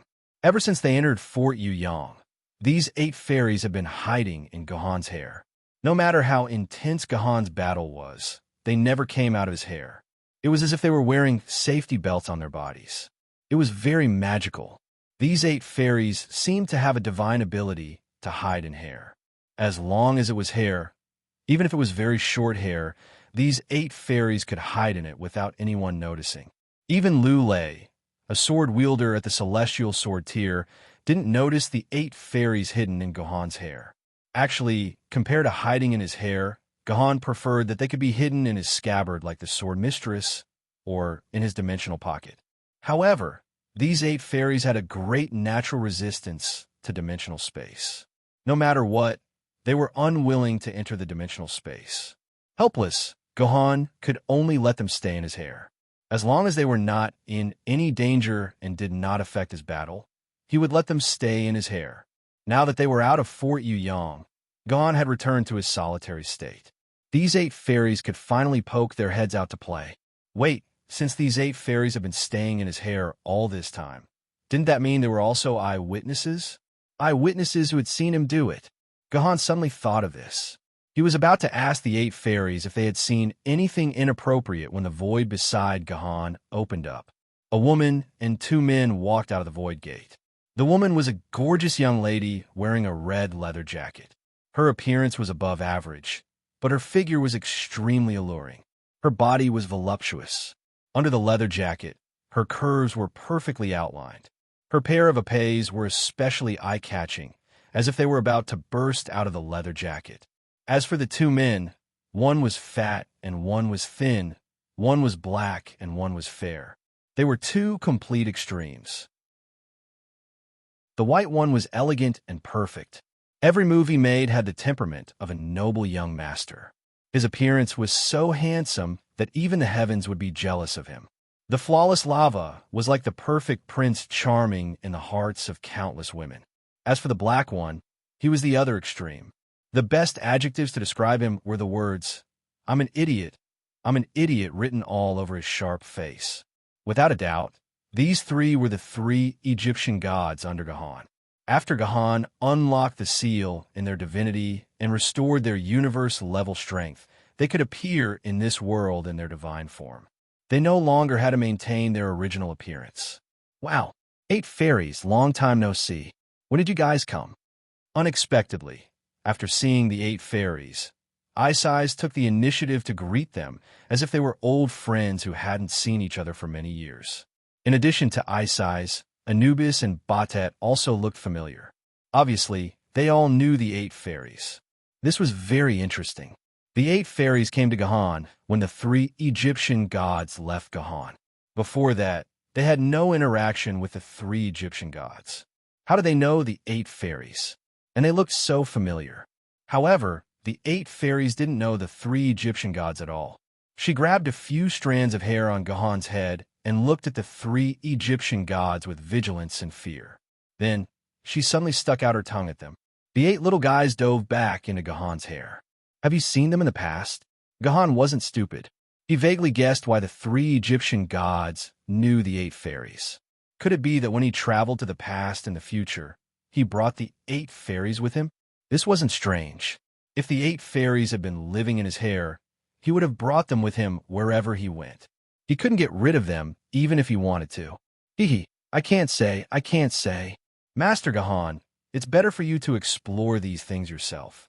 Otherwise, everything will be messed up. Batet laughed and glossed over this matter. He faced the void gate that was still open and made an inviting gesture like a housekeeper. Master, please enter the void gate. I have already left a mark outside Yuzhong City. It will only take 10 minutes for us to arrive outside Yuzhong City.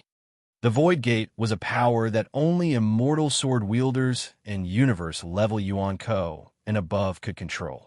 They could move quickly in the real world through the void world that was parallel to the real world. However, it was easy to enter the void world, but it was troublesome to get out. To open the Void Gate that led to one's destination in the void world, one had to leave one's mark at that location in the real world. Only with the help of the mark could one open the Void Gate at the correct location. Otherwise, one might get lost in the void world and be trapped there for the rest of their lives. This was not a joke. According to human records, there were at least 10 immortal sword wielders who couldn't come out after entering the void world for various reasons. They became legends of being lost in the void world. Their experiences told everyone how important it was to leave a mark in the void world. There was not much to describe when traveling in the void world. It felt like a train traveling through a tunnel. It was just that a long stretch of darkness flashed by. Badet found the mark he had left and reopened the void gate, allowing Gahan to step into the real world once again. Coming out of the void world, Gahan felt slightly dizzy. When he tried his best to get rid of this dizziness, the grand Yuzhong city appeared in front of Gahan's eyes. That's great. The dimensional barrier is still there. At first glance, Gahan saw that the superdimensional barrier surrounding Yuzhong city was still there. Outside the dimensional barrier, there was no Yuan Ko's army. At least on the surface, Yuzhong city still looked calm. However, deep in Yuzhong city, in the core area, black smoke filled the sky. Clearly, Yuzhong city had blossomed internally. Chapter 5:15. On the city wall, a group of sword-bearers were looking nervously at the bottom of the city wall. They were staring at the world outside the city wall, but they also had to pay attention to the world inside the city wall. According to the rules of Yuzhong city, the sword-bearers guarding the city wall had to focus all their attention outside the city. Without the direct order of the Sword Council, the troops guarding the city wall were not allowed to take a step out of the city wall. But at this time, the core area was already a sea of fire, so they had no choice but to focus on the core area. The core area had been on fire for 3 hours, but they still didn't know what had happened in these 3 hours. No one told them, and no one gave them any orders. They couldn't leave the city wall, because once they did, there would be no one guarding the gate of Yuzhong city. If Yuan Ko attacked again at that time, wouldn't there be no one to inform him? But at this time, the communication system in Yuzhong city could no longer be used because the base station of the personal terminal had been destroyed. The BAT system could no longer control the communication between the personal terminals. At this time, the personal terminals had degenerated into something similar to a walkie-talkie. If you knew the unique identification code of the other party's personal terminal, you could still contact the holder of the personal terminal. If you didn't know the unique identification code of the other party, the personal terminal would be useless.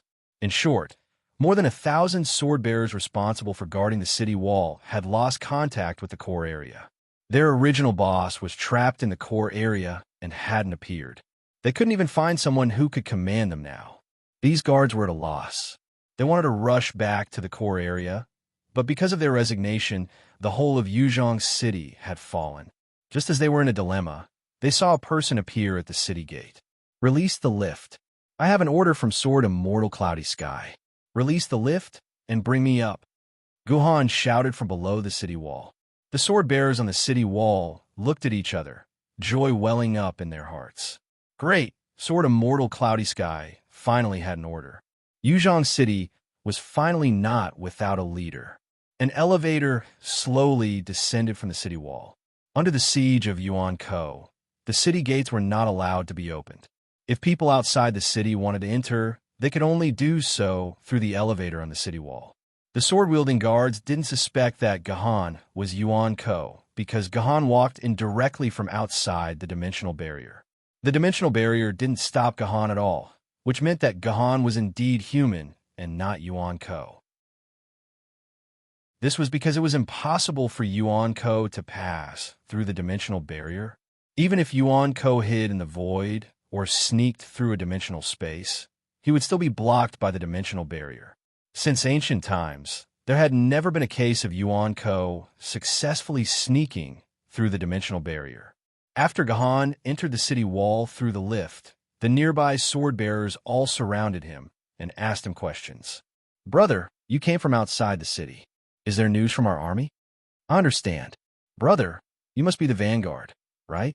Our army will be back soon, right? Brother, you're finally here. Only God knows what happened in the core area, and we can't leave the city wall. We're so worried.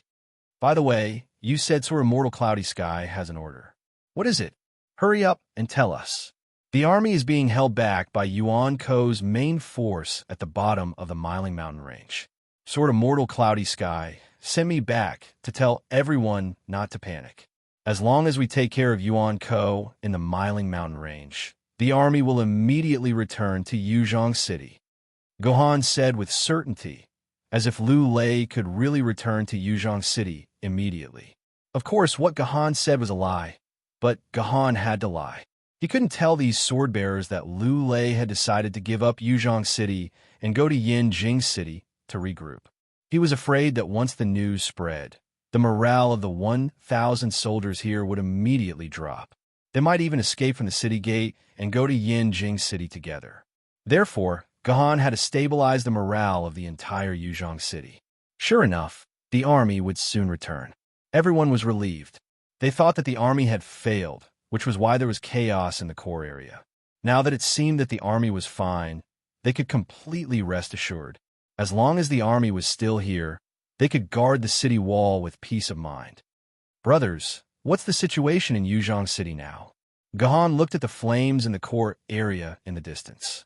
He was surprised to find that the flames seemed to be limited to the core area. The ordinary areas were not threatened. We don't know what happened.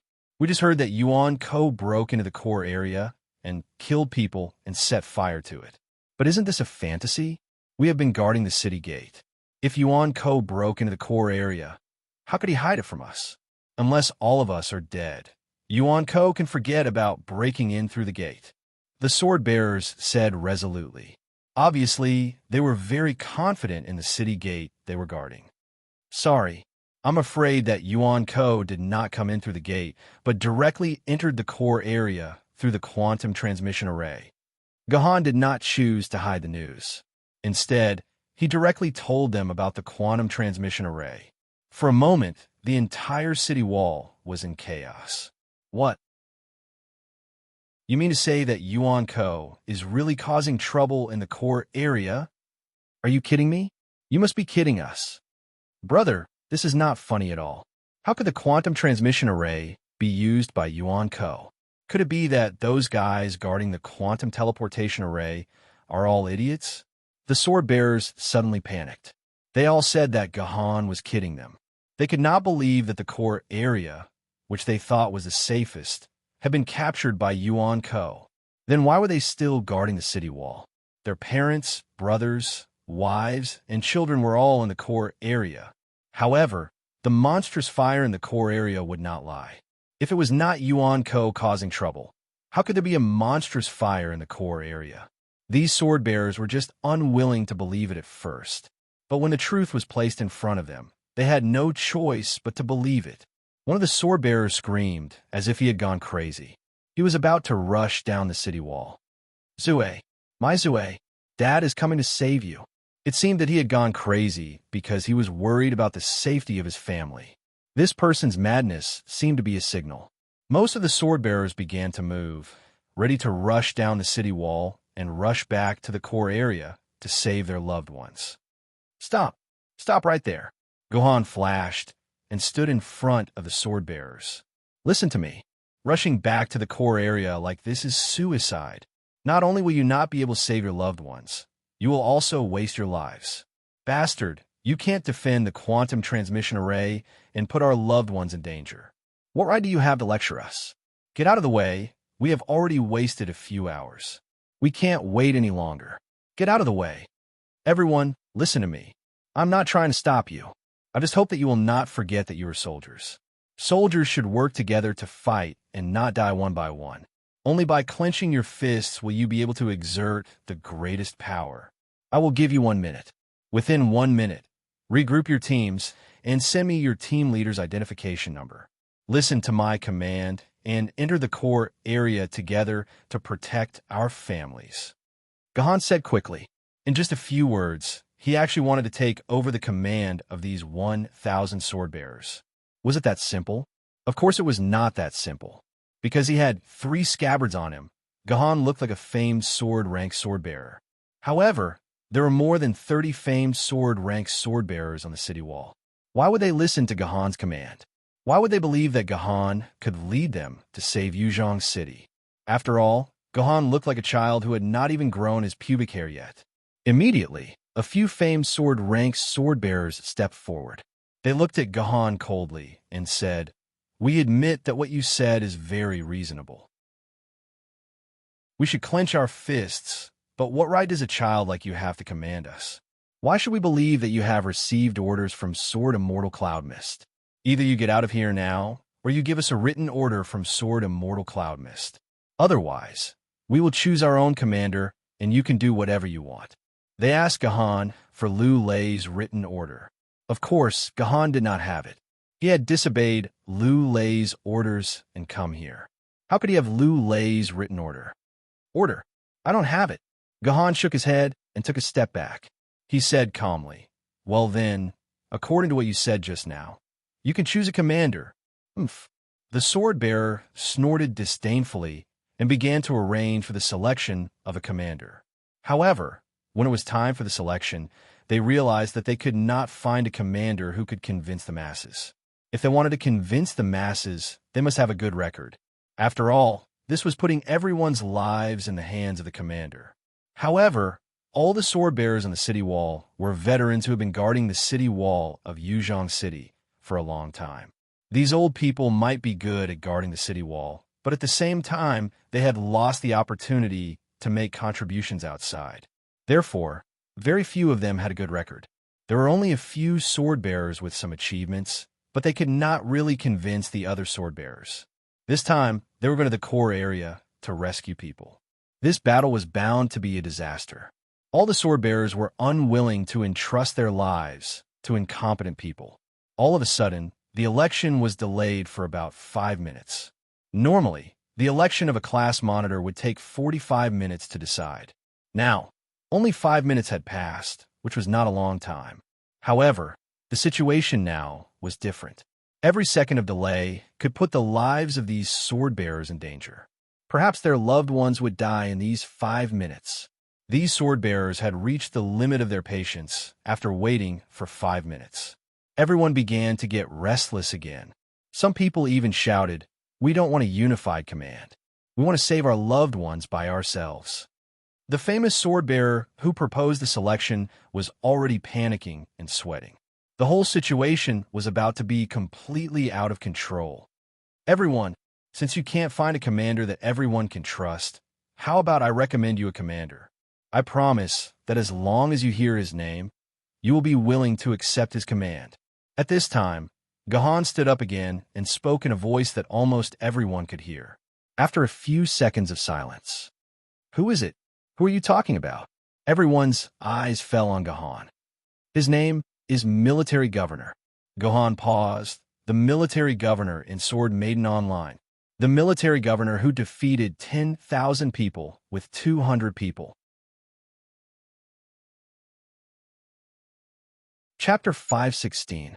As soon as the Military Governor's name was mentioned, all the anxious sword-bearers fell silent. They looked at the people around them blankly, as if asking, "Is the Military Governor really among us?" Of course, there were also people who didn't play online games who looked at their friends blankly, asking who the Military Governor was. In the end, their friends pulled their sleeves and answered, "Don't worry about who the Military Governor is. You just need to know that if the Military Governor is really here, we have hope of winning." "You're not kidding, are you? Is the Military Governor really here?" One of the sword-bearers questioned. "If he's here, then who the hell is he? How can you say that he's the Military Governor?" "I'm the Military Governor. The Military Governor is me." Guhan's voice was as loud as thunder in winter, blasting the ears of all the sword-bearers. "This person is the Military Governor? He actually said he's the Military Governor? Word or no proof? Do you have any evidence to prove that you're the Military Governor?" The sword-bearers gulped and questioned. "I'm sorry that I can't connect to the internet or have any conclusive evidence, but I think these things should be enough to prove my identity." Gahan took a slight step forward. Coupled with his imposing manner, all the sword-bearers on the scene unconsciously took a small step back. With this imposing manner alone, Gahan stood proudly above everyone on the scene. "Take a look for yourselves." Gahan waved his hand and a series of information was projected on his personal terminal.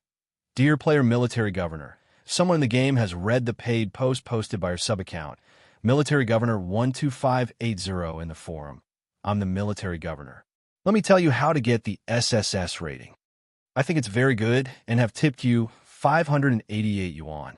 After deducting 20% of the personal income tax, your account has been automatically transferred 474 yuan. Hundreds and thousands of such messages were constantly being projected in the air, stunning all the onlookers. The content of these messages was sufficient to prove that Gahan was the owner of the military governor account. And the source of the information was all standard bad account management, which was the system's automatic transfer. There was no suspicion of falsification. At least in a personal terminal, which was a closed terminal, it was difficult to create such fake information. You really are the military governor. One of the players raised his head. His eyes were no longer confused. Instead, he looked at Gahan with bright eyes. Can we entrust our lives and the lives of our loved ones to you? This was the swordsman's question, as well as the question of all the swordsmen present. They were all looking at Gahan, at the man named military governor in the game, and at how he would answer this crucial question. Gahan knew that at this time, he had to give everyone confidence. Even if he did not have the slightest confidence, he could not show it at this time. He had to give everyone a decisive answer. When have I ever failed? Gahan smiled. The military governor never fails. In Yuzhong City, in the ordinary district, a large number of civilians stood on the street. They were at a loss as they looked at the raging flames in the core area. They did not understand what had happened in the core area. They all gathered on the street and pointed at the core area. Why don't these civilians enter the sanctuary? Why are they gathering on the street? Are they waiting for Yuan Ko to kill them? Seeing these civilians gathering here, Gahan was filled with anger. Even 3 months ago, Gahan was also one of the civilians. I'm afraid it's not that they don't want to enter the sanctuary. It's because the sanctuary has not been opened. The switches for the sanctuary are all set in the core area. Once the core area falls, the sanctuary in the ordinary district cannot be opened. A middle-aged man named Yang Jiahua, who looked to be in his 40s and was acting as Gahan's assistant, said, "That's right. Although he had the name Jiahua, he was indeed a middle-aged man. This was the assistant that Gahan had directly accepted. He was only an ancient sword wielder and did not have any outstanding achievements. He had been working in various basic government departments all his life and was laughed at for being a piece of trash who did not dare to go out and fight. But it was this piece of trash that Gahan had appointed him as his assistant. At first, it caused a lot of dissatisfaction, but Gahan's reason made those who opposed him speechless. Moreover, they admired Gahan even more. Gahan said that since this Yang Jiahua had worked in all the departments, he must be very familiar with Yuzhong City. In the situation where the network was interrupted and the central database could not be linked, Gahan was the team's walking dictionary, walking map, and walking database. Only by understanding all the information about Yuzhong City could he make the most accurate judgment. Soon, Yang Jiahua showed her value to everyone. The city wall was dozens of kilometers away from the core area. Even if the army marched at full speed, it would probably take an hour. However, Gahan did not have an hour to waste. Gahan immediately ordered the team to go to the nearest public transport hub and use the public transport to go to the core area. But according to the map, the nearest public transport hub was more than 10 kilometers away. There was no difference between going there and going to the core area. Yang Jiahua immediately told Gahan that there was a small public transport hub not far from the city wall. There were hundreds of maglev public transport buses in it. As long as they drove the public transport buses out, they would be able to quickly go to the core area. According to the location reported by Yang Jiahua, this small transport hub was really well hidden. It was hidden under a large number of high-rise buildings. People who had not worked in the public transport dispatch center would not know the existence of such a public transport hub. Therefore, Gahan drove the team directly to the entrance of the public transport hub. Then, he ordered 5 small teams of 100 people to enter the public transport hub and drive 50 public transport buses out. Gahan only gave the 5 teams 3 minutes to drive the buses, but after 5 minutes, there was still no bus coming out. What's going on?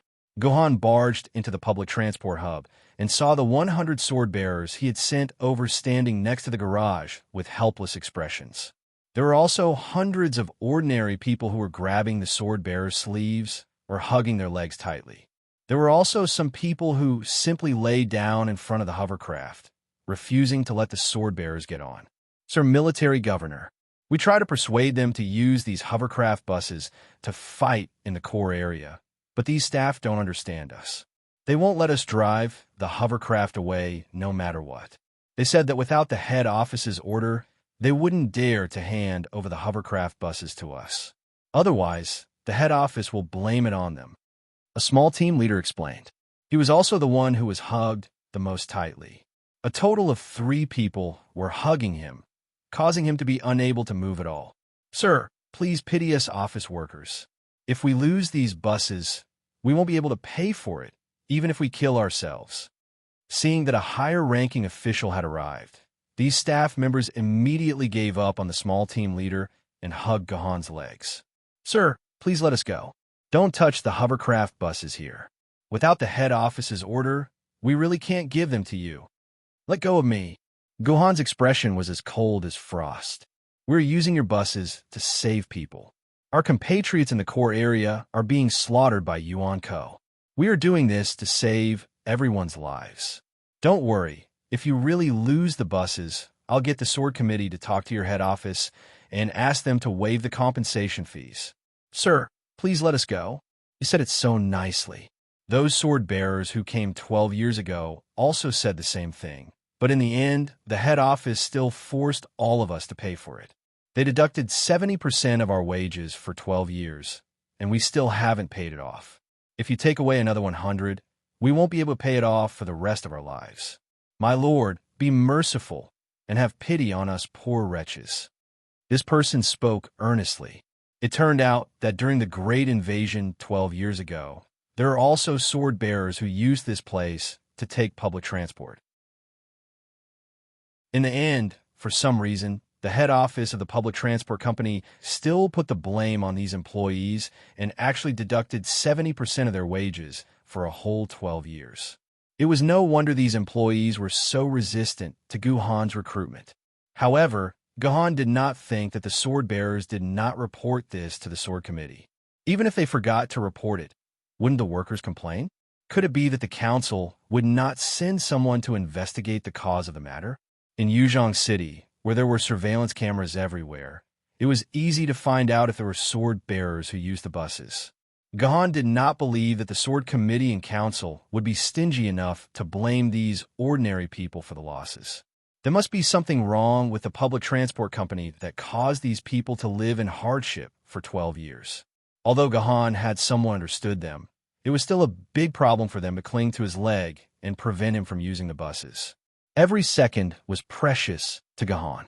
The relatives of these sword bearers were still waiting for them in the core area.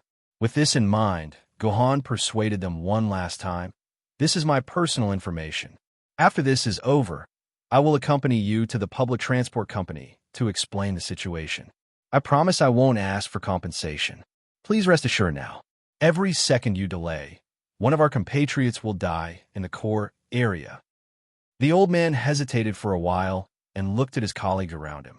He then shook his head and continued to cling to Gahan's leg, unwilling to let go. Why can't you guys understand what I'm saying? We need these buses to save people. If you don't give us the buses, how are we going to get to the core area? You're only losing some money, but the core area is losing lives. The leader of the sword bearers roared. Other people's lives have nothing to do with us. Without the money, there's no point in living. The old man's stubborn temper flared up. Aren't you the sword bearers? Aren't you the best of the best? Aren't you all omnipotent? Don't you have legs? You can fly or walk, but you're not allowed to touch our buses. If you have the ability, then kill me for my dead body. Before the old man could finish his sentence, a huge head flew into the air. Chapter 517.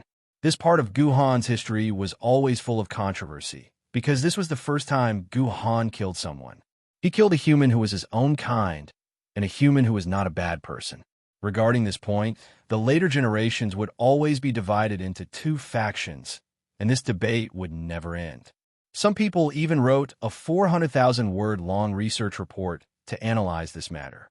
Those who supported Gahan believed that it was necessary for Gahan to kill someone.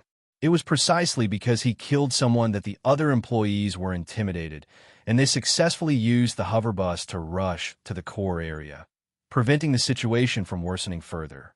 According to many analyses, if Gahan had arrived more than 10 minutes later, the entire Yuzhong city would have ended up in a different state. Those who opposed Gahan also had a very comprehensive argument. The person who was killed was innocent, but he was a poor person who was exploited by corrupt people. No matter which law it was impossible to judge that the old man should be deprived of his life. Gahan had abused his private message, and he had placed his will above the law. It was a deprivation of the law, a blasphemy against the law, and a violation of the core concept of ruling the country by law. Gahan should be judged for his crimes. To this, the supporters retorted, should Yuzhong City risk the destruction of Yuzhong City just to uphold the law? The opponent replied disdainfully, isn't Yuzhong City still alive and well? It hasn't been destroyed yet, right? In short, this became a matter that had been debated for hundreds of years without a conclusion. People who stood on different sides would say different things. This also became a huge black mark on Gahan's reputation in the future. Those who opposed Gahan constantly used it to attack Gahan's character. Even the textbooks of later generations vaguely criticized Gahan for not killing the old man. Of course, this was all after Gahan left this world. When Gahan was alive, absolutely no one dared to openly discuss this topic. Everyone agreed that what Gahan did was right, and that it was necessary to protect Yuzhong City. No one knew what Gahan was thinking when he killed the old man. We only knew that after the old man's head fell to the ground, all the people who tried to stop the swordsman took a dozen steps back in fear. They didn't dare to stand in front of Gahan anymore. Witnessing all this, the sword-bearers fell silent. The way they looked at Gahan also changed. They also hesitated and did not move. Your loved ones might die in every second you waste. Are you sure you want to stand here and waste your time? Seeing that the swordsman did not move, Gahan could only coldly say such a sentence. Only then did the sword-bearers wake up from their stupor. They all boarded the hovering buses and drove them out of the hub. Come here. Gahan pointed at a trembling employee and said. The employee was shocked and thought that Gahan was going to kill him. He was so scared that he immediately knelt down and cried, "Don't kill me." He didn't dare to stop Master. "I won't kill you." Gahan walked over and grabbed the man's trembling wrist. Then, he tapped his personal terminal on the man's personal terminal. "This is my personal information. If I can survive this invasion, ask his family to come and find me. I will give them an explanation." After saying that, Gahan strode out of the public transport hub, leaving behind a headless corpse and a group of mortals looking at each other in dismay. The streets of Yuzhong City were filled with ordinary people. They were all talking as they stared at the long line of buses and listened to the loudspeakers outside the buses. "It's dangerous outside. Please don't stay on the streets. Stay on the first floor and wait for the shelter to open." That was the message. The bus fleet was moving very fast. They ignored all traffic lights and madly headed in the direction of the core area. Even if the road was full of people, they did not hesitate to drive over. After all, the maglev flying cars could fly up to a distance of more than 3 meters. They could not hurt the pedestrians. They could only mess up the hair of the pedestrians. This was especially true for the hovercraft in the lead. It seemed to have a shield around it, and any hovercraft that got in its way would be knocked to the side of the road by the hovercraft bus. It didn't seem to care about the fact that there might be people in the vehicles, and the entire fleet of hovercrafts barged in and out of the way. It was simple and unreasonable to the extreme. However, except for those who were hit and cursed, the rest of the people who saw this scene calmed down. This meant that the sword-bearers had finally begun to move. Yuzhong City was no longer in a state of chaos. Ordinary people like them could be saved. The fleet rushed all the way to the outside of the core area. At this time, there were very few ordinary people in the periphery of the core area. This was because through the dimensional barrier, countless Yuan-ko could be seen attacking the dimensional barrier from the inside. Their attacks constantly knocked on the dimensional barrier, causing it to shake. As mentioned before, Every base city had 2 layers of dimensional barrier. The last layer of dimensional barrier in the core area ensured that the main facilities in the core area could still be used to fight after the city was breached. Originally, the dimensional barrier in the core area was used to protect the core area. However, after the core area was breached from the inside, the barrier became a barrier to protect the ordinary areas from Yuan-Ko attacks. No wonder the ordinary people were not affected even though Yuan-Ko had already killed his way into the core area. It was hard to tell if this was a blessing or a curse. Unfortunately, because the core area had 2 layers of protection, all the main facilities, including the base station, the network center, the Swordbearer Service Center, and other facilities were located in the core area. As a result, after the core area was breached, these facilities were destroyed immediately. More than half of Yuzhong City was paralyzed. Not only did they lose communication, they could not even open the shelters. However, the lucky ones were Yuzhong City's most valuable asset. There were more than 40 million people, and most of them were in the ordinary areas. They were not attacked by Yuan-Ko and could still live freely. As long as there were ordinary people, Yuzhong City could complete the entire reconstruction in less than a year. This was a blessing in a misfortune. However, for the sword-bearers, their loved ones were in the core area. Now that Yuan-Ko was attacking the dimensional barrier, could it be that the entire core area had completely fallen and there was no one left alive? Thinking of this, these sword-bearers couldn't help but want to rush into the dimensional barrier and fight Yuan Yin to the death with their sword ladies. Calm down, all of you. Listen to my orders. Gohan restrained the impulse of the sword-bearers in time. He turned his head and asked Yang Jiahua, Master Yang, where is the base station in the core area?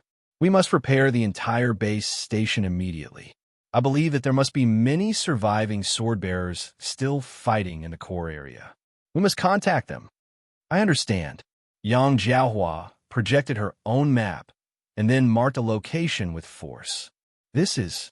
Gohan looked at the location marked by Yang Jiahua and found that it was in the garbage area of the core area. How could such an important base station be set in the garbage area?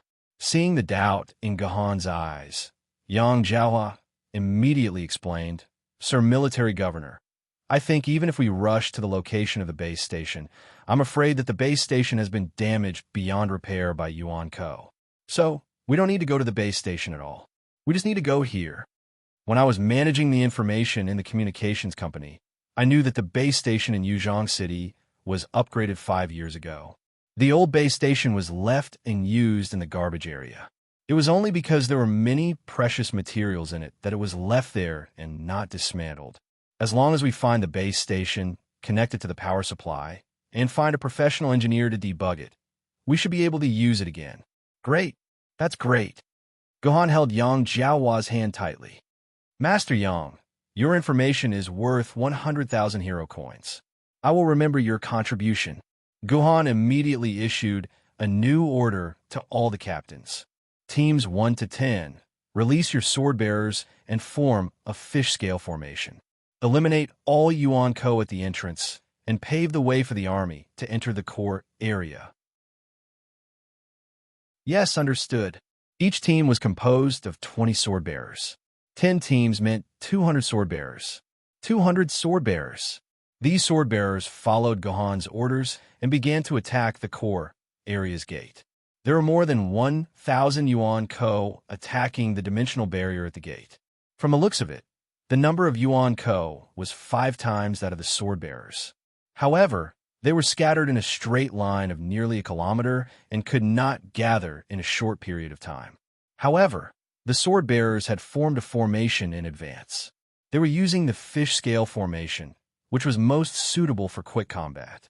The sword bearers were like fish scales, passing through the dimensional barrier and concentrating their strength to attack more than 100 Yuan-Ko near the gate. Often, 20 sword bearers attacked 1 Yuan-Ko at the same time. Yuan-Ko was instantly killed by the sword bearers. Not long after, the entire gate was cleared.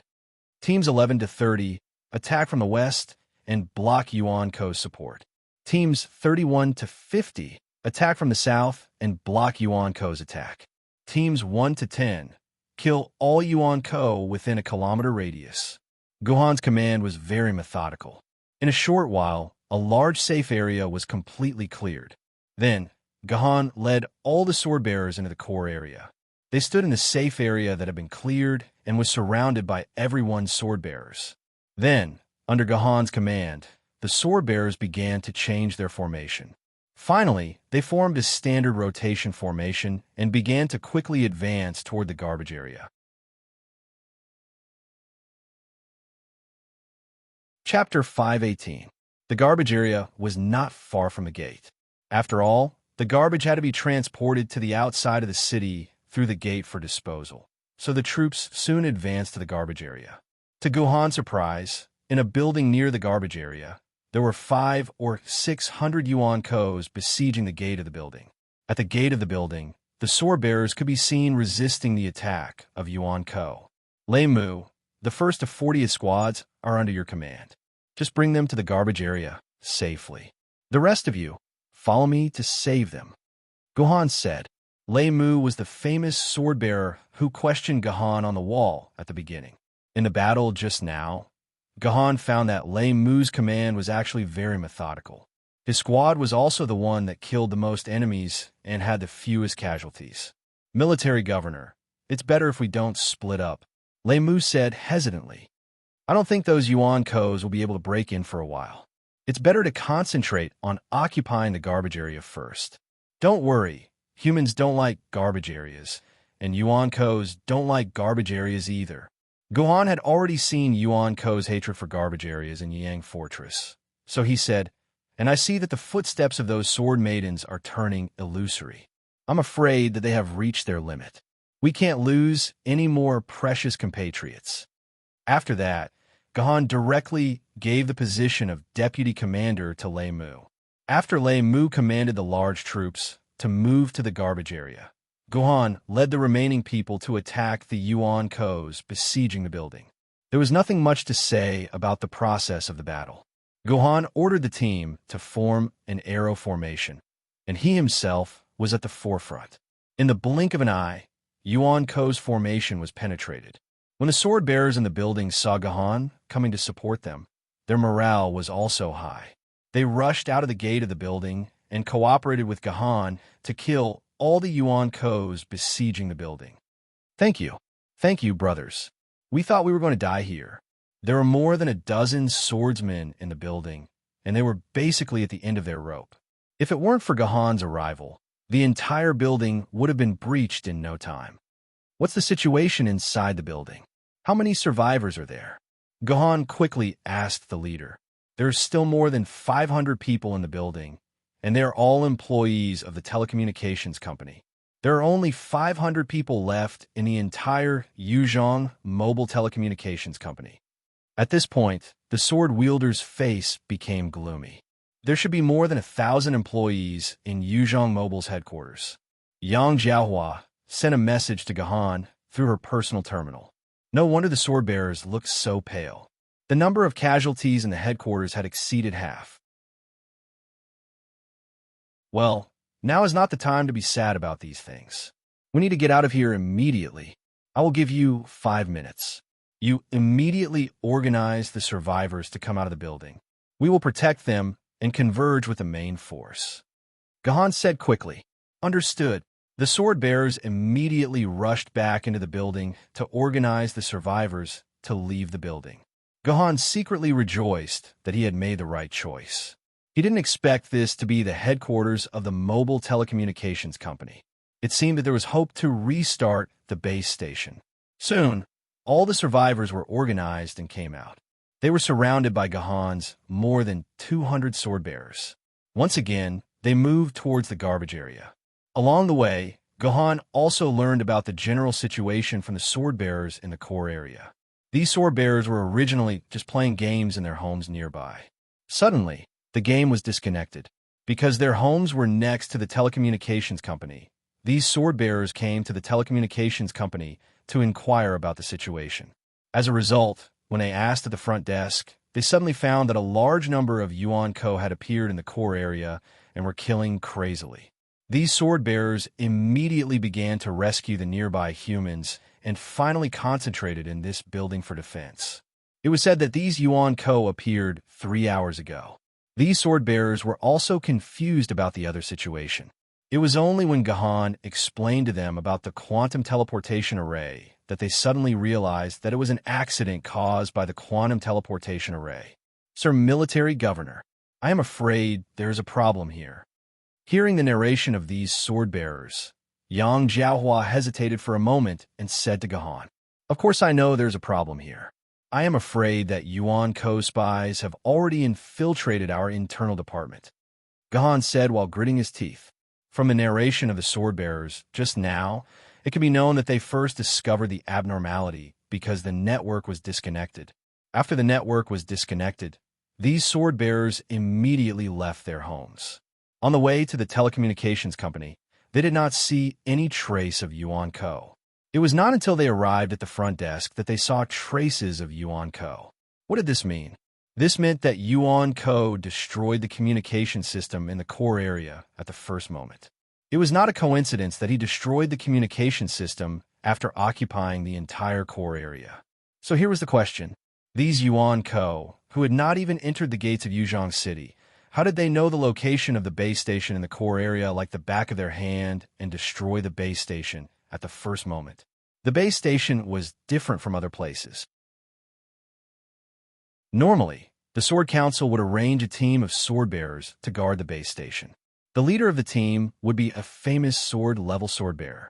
If Yuan Ko had not deliberately launched a surprise attack on the base station at the first moment, how could he have destroyed the base station so quickly? This meant that Yuan Ko had fully grasped the overall situation of the core area. There must be a human spy acting as Yuan Ko's agent in the core area to support Yuan Ko's actions. This also explained why the manager of the quantum teleportation array in the core area did not immediately shut down the quantum teleportation array. The spy must have killed or tricked away the scientists and sword bearers in charge of the quantum teleportation array in advance. With just a few words from these few sword bearers, Gahan was able to analyze a lot of information. Who is this spy? Why did he betray humanity? Why? Gahan clenched his fists. He wanted to find a spy and tear him to pieces. How is it? Can this old base station be used? Guhan's team reunited with the main force in the garbage area, and the old base station was also found again. After 5 years, the old base station, which no one had carried out daily maintenance, had become rusty. Just from its appearance, it naturally gave people a feeling that it was not very useful. How would we know? Lei Mu and the other sword bearers looked at each other. They did not study communication, nor were they engineers. How would they know if this base station could be used or not? Let me do it. I dismantled this base station with my own hands. An old man suddenly walked over. He was the survivor that Gahan had just rescued from the building. It seemed that Guhan's decision was correct. Otherwise, there would not be anyone who could debug the base station now. Thank you for your hard work, sir. If you need anything, please let me know immediately. You must repair the entire base station as soon as possible, Guhan said excitedly as he held the old man's hand. It's not hard work. After all, I've been doing this all my life. However, there is one thing. The base station needs electricity to start up. I don't know if you can find a way to connect a 1,000,000-volt high-voltage wire. Otherwise, even if there is a base station, it will not be able to start up. The old man said helplessly. High-voltage wire? Gahan thought for a while. Originally, the most convenient way was to dig up the ground nearby, take out the buried high-voltage cable, and connect it in the middle. However, he had asked the sword bearers earlier. At this time, the core area's electricity had been completely cut off, so it was naturally impossible to directly connect the nearby underground cable. Must it be a 1,000,000-volt high-voltage line? Gahan frowned and asked. Now that the line could not be used, they could only rely on the core area's generator. However, a 1,000,000-volt generator was rare in the entire core area. Probably only the power plant would have such a power generator.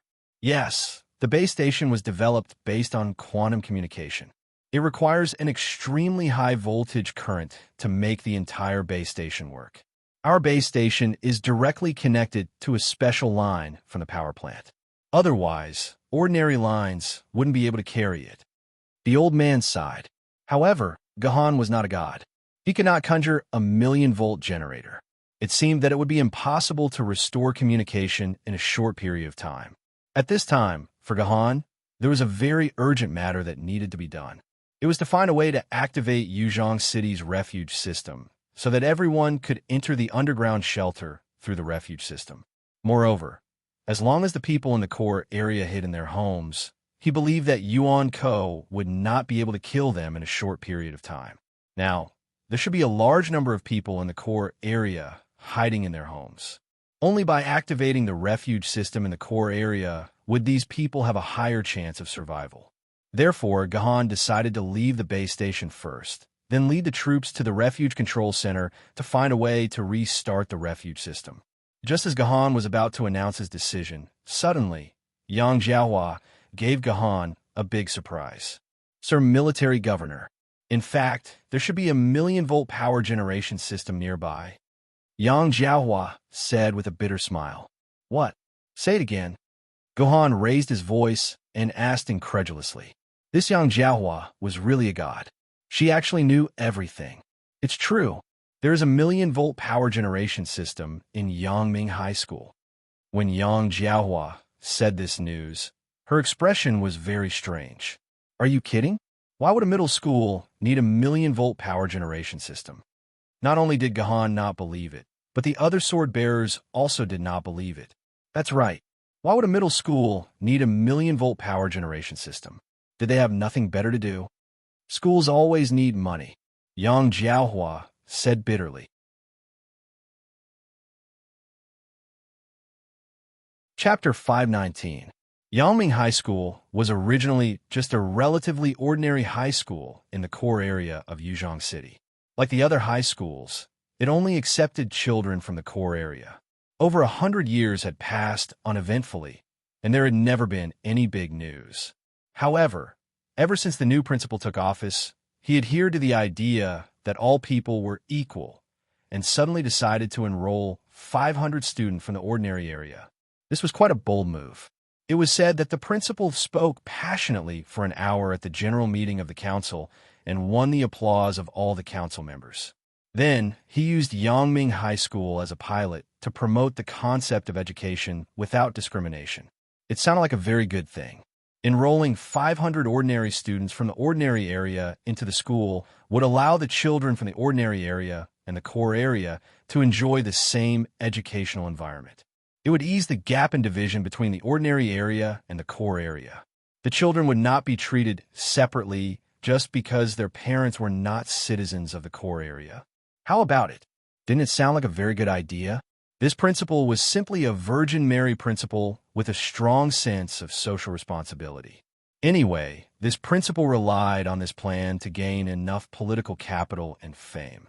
Now, he had become the Minister of Education of the Council, managing the education work of the entire Yuzhong City.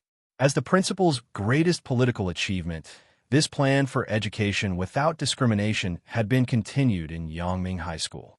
It was just that in the first few years of the plan, children with potential from the ordinary area were selected to enroll.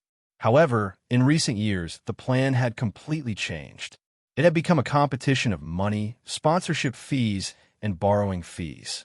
Everyone knew what sponsorship fees and borrowing fees were from 1,000 years ago. There was no need for further explanation. Anyway, these two fees had risen from symbolic 10,000 renminbi a year in the first year to a terrifying 1 million renminbi a year. And looking at the situation, this fee would rise greatly in the future. Even though the cost was so high, the rich people in the ordinary districts still flocked to Yangming High School.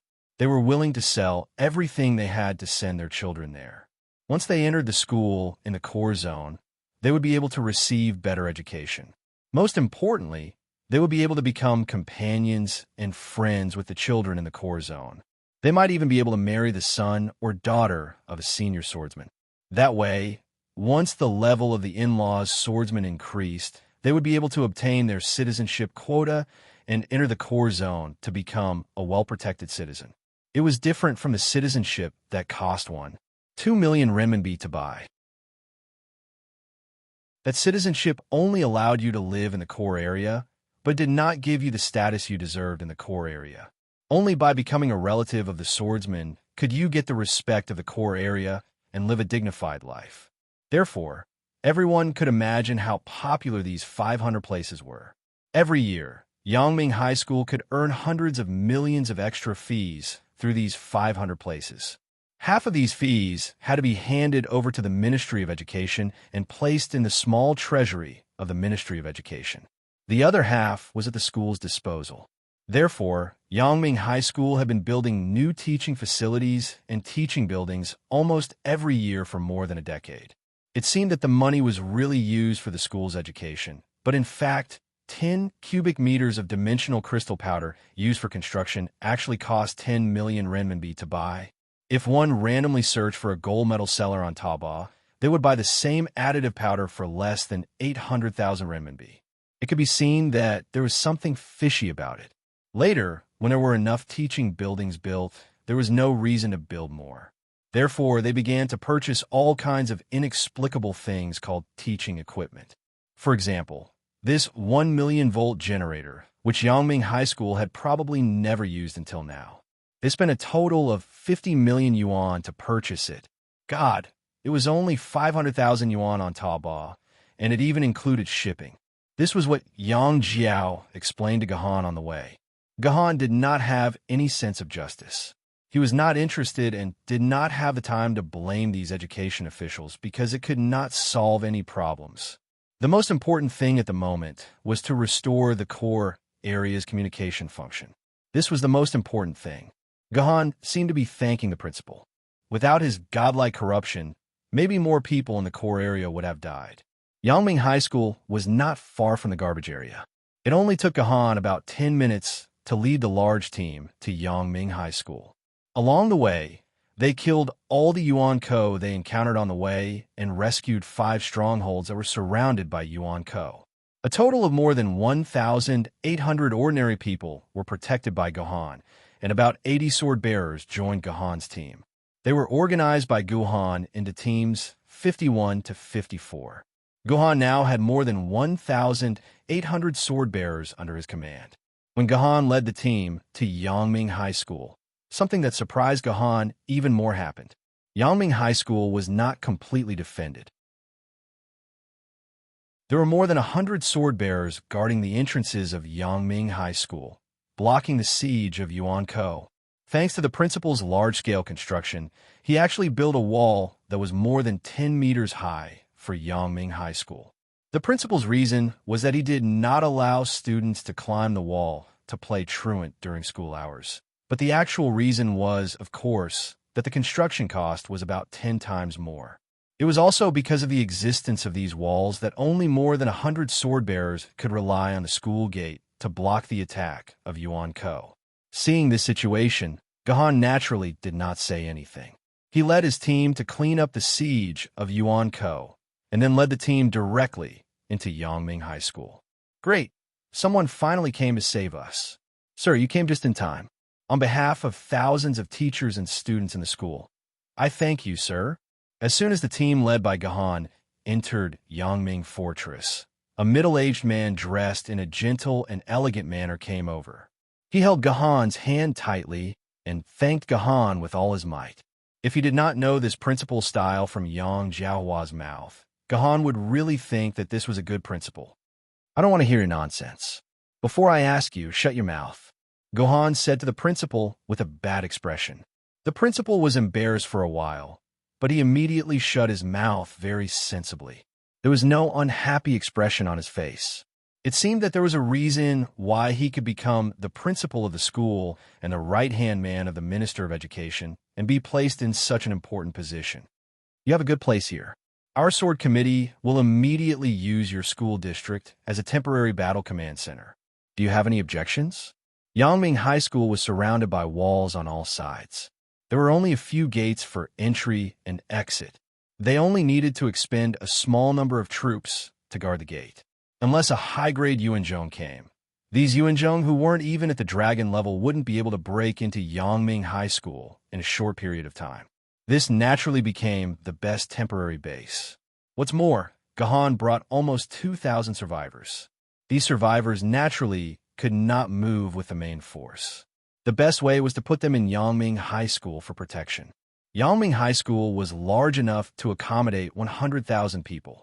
Although Gahan asked if the principal had any objections, in fact, he would not listen to the principal's opinion. Would Gahan move to another place if the principal had any objections? Therefore, the principal was very tactful. He immediately expressed that not only did he not have any objections, but the entire school's 5,000 to 6,000 teachers and students would become the support of the army. Even if they had to go out and fight with Yuan Ko, they would not be afraid. Gahan waved his hand and signaled for the principal to stop his long speech.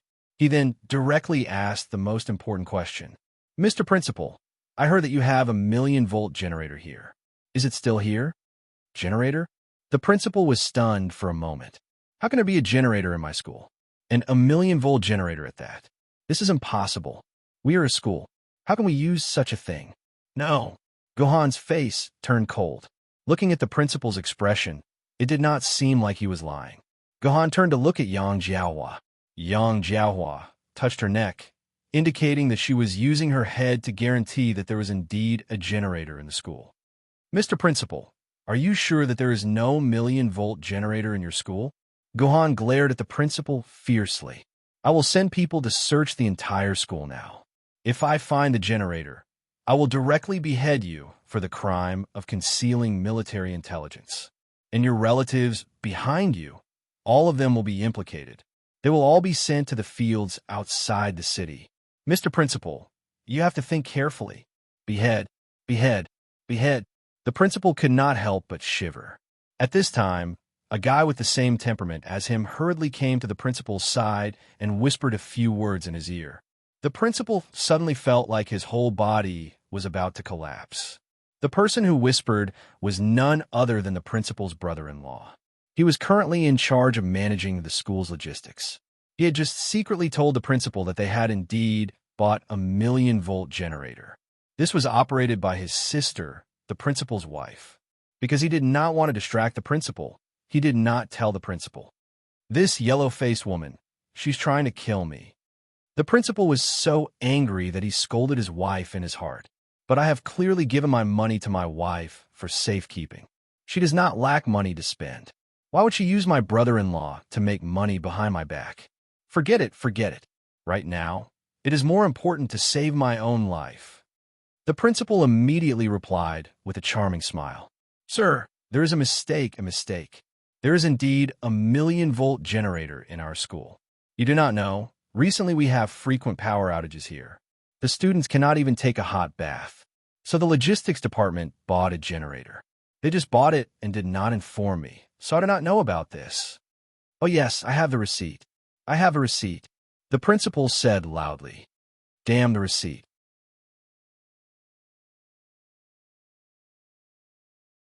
Chapter 520. Gahan naturally didn't care about the damn invoice. After he asked the principal about the location of the 1,000,000-volt generator, he ran to the place where the generator was stored with the old employee who had just debugged the base station. The brother-in-law of the principal was also a talent. He actually placed the generator in the museum, saying that it had become a showcase of Yuzhong industry. However, to Gahan's surprise, this generator was unexpectedly small. It was only the size of a refrigerator. It was completely different from the generator that Gahan remembered, which had a shaft that occupied 1 or 2 basketball courts. No wonder it was temporarily placed in this nuisance middle school museum. Several sword wielders immediately smashed the window of the generator. Gahan also placed the previous base station next to the generator.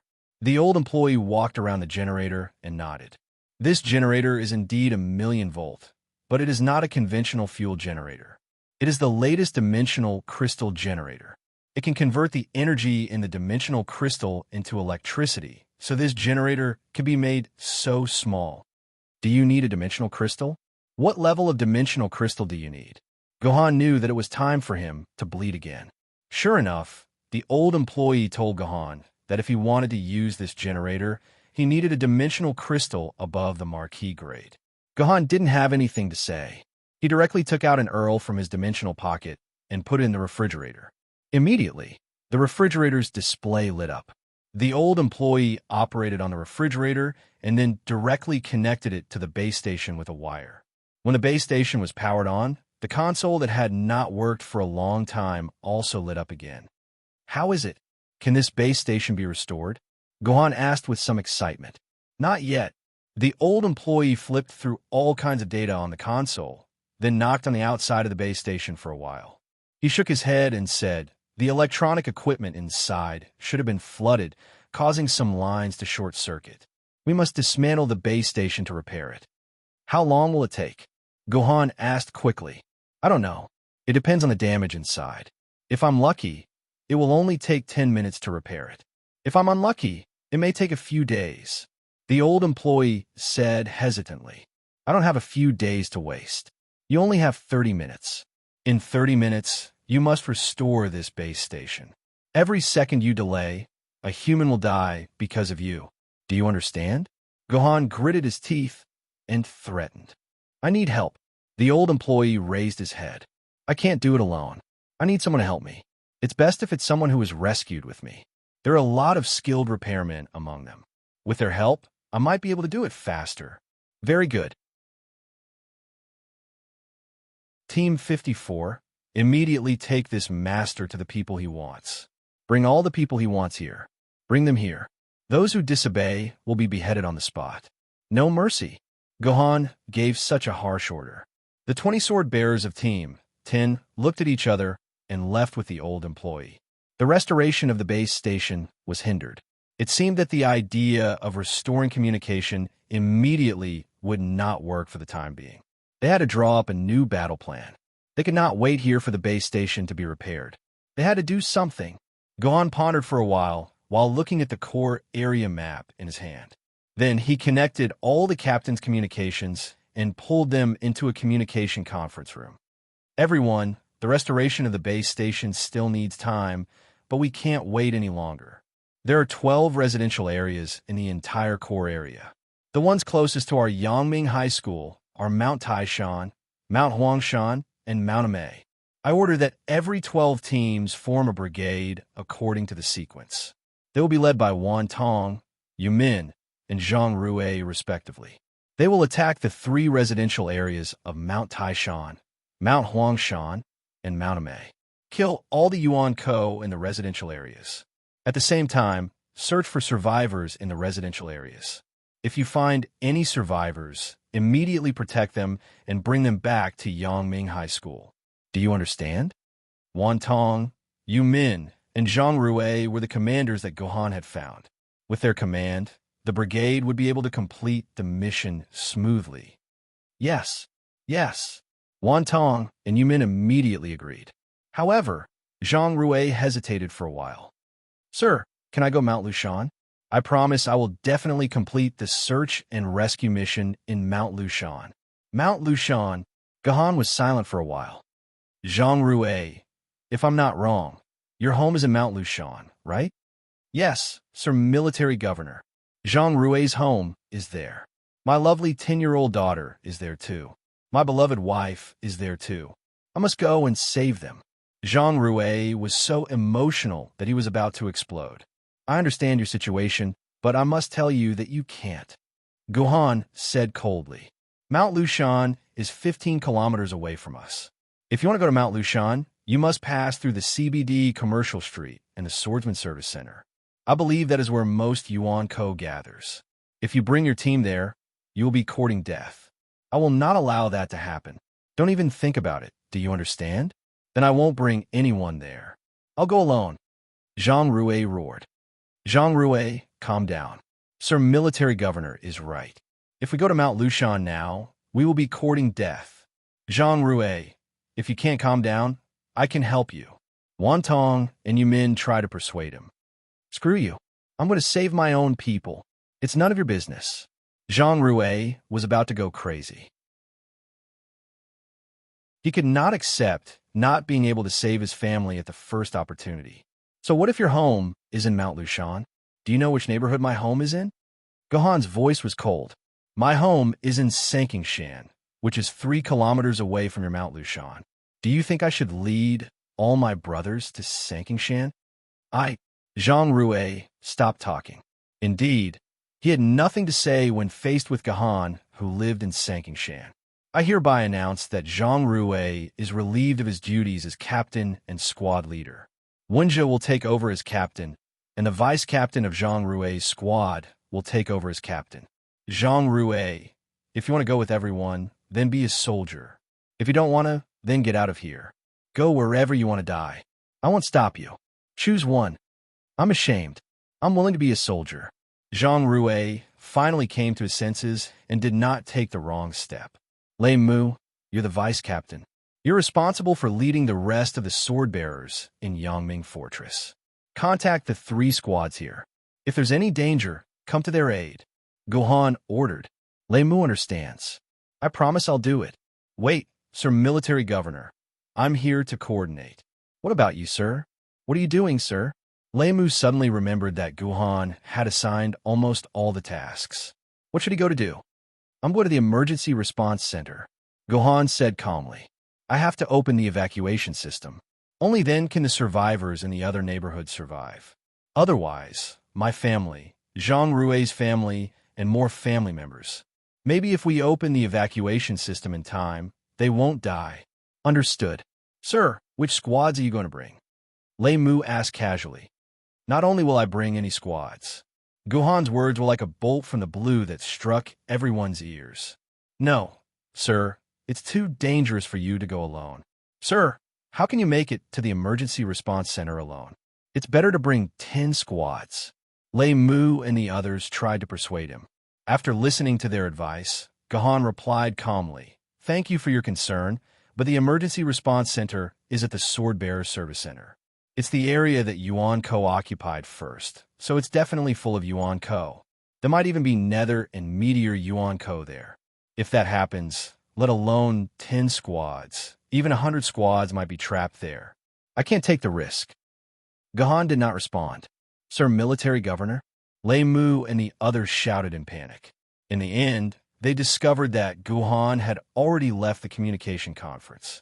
A minute later, the sword bearers guarding the gate reported that Gohan had left the gate. As for where he went, no one knew. Sir Military Governor. Lei and the others were so touched that they shouted Gohan's name. In their eyes, Gohan probably did not plan to come back alive after going to the Sword Bearer Service Center.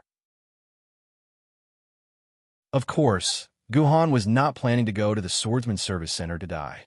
His actions just now were mostly an act, and after his righteous performance, it would definitely be widely spread among all the squad leaders. His heroic act of risking his life would also be spread, and this would be extremely beneficial to Gohan's path to the throne. At the very least, when he started to build his own army, there would not be a situation where there would be no one willing to enlist. After the performance, Gohan also brought out the 3 universe rank Yuan Ko who had barged into the Sword Bearer Service Center, Batet, Ice Eyes, and Anubis. These 3 guys had been hiding in Gohan's dimensional pocket. He only let them out after they complained for days. As mentioned before, the dimensional wall could block all Yuan Ko, including Yuan Ko hiding in the dimensional pocket. However, there were always accidents, and this was no exception. For example, Gu Jinjini had brought a few of his Yuan Ko and freelancer friends into Yanjing headquarters city. The dimensional wall did not work at all. This was Jiandi's privilege. The Emperor's sword could forcefully open a gap in the dimensional wall and let Yuan Ko enter. However, this was only limited to the Emperor's sword. If it was a flood level or desolation level Yuan Ko, it would not be able to open a gap. Gohan let the Emperor's sword and the 3 Yuan Ko stay in the same dimensional pocket. The dimensional wall naturally opened a gap, and the 3 universe rank Yuan Ko followed them in. With these 3 universe ranks by Gohan's side, even if Loki came, Gohan was confident that he could fight him.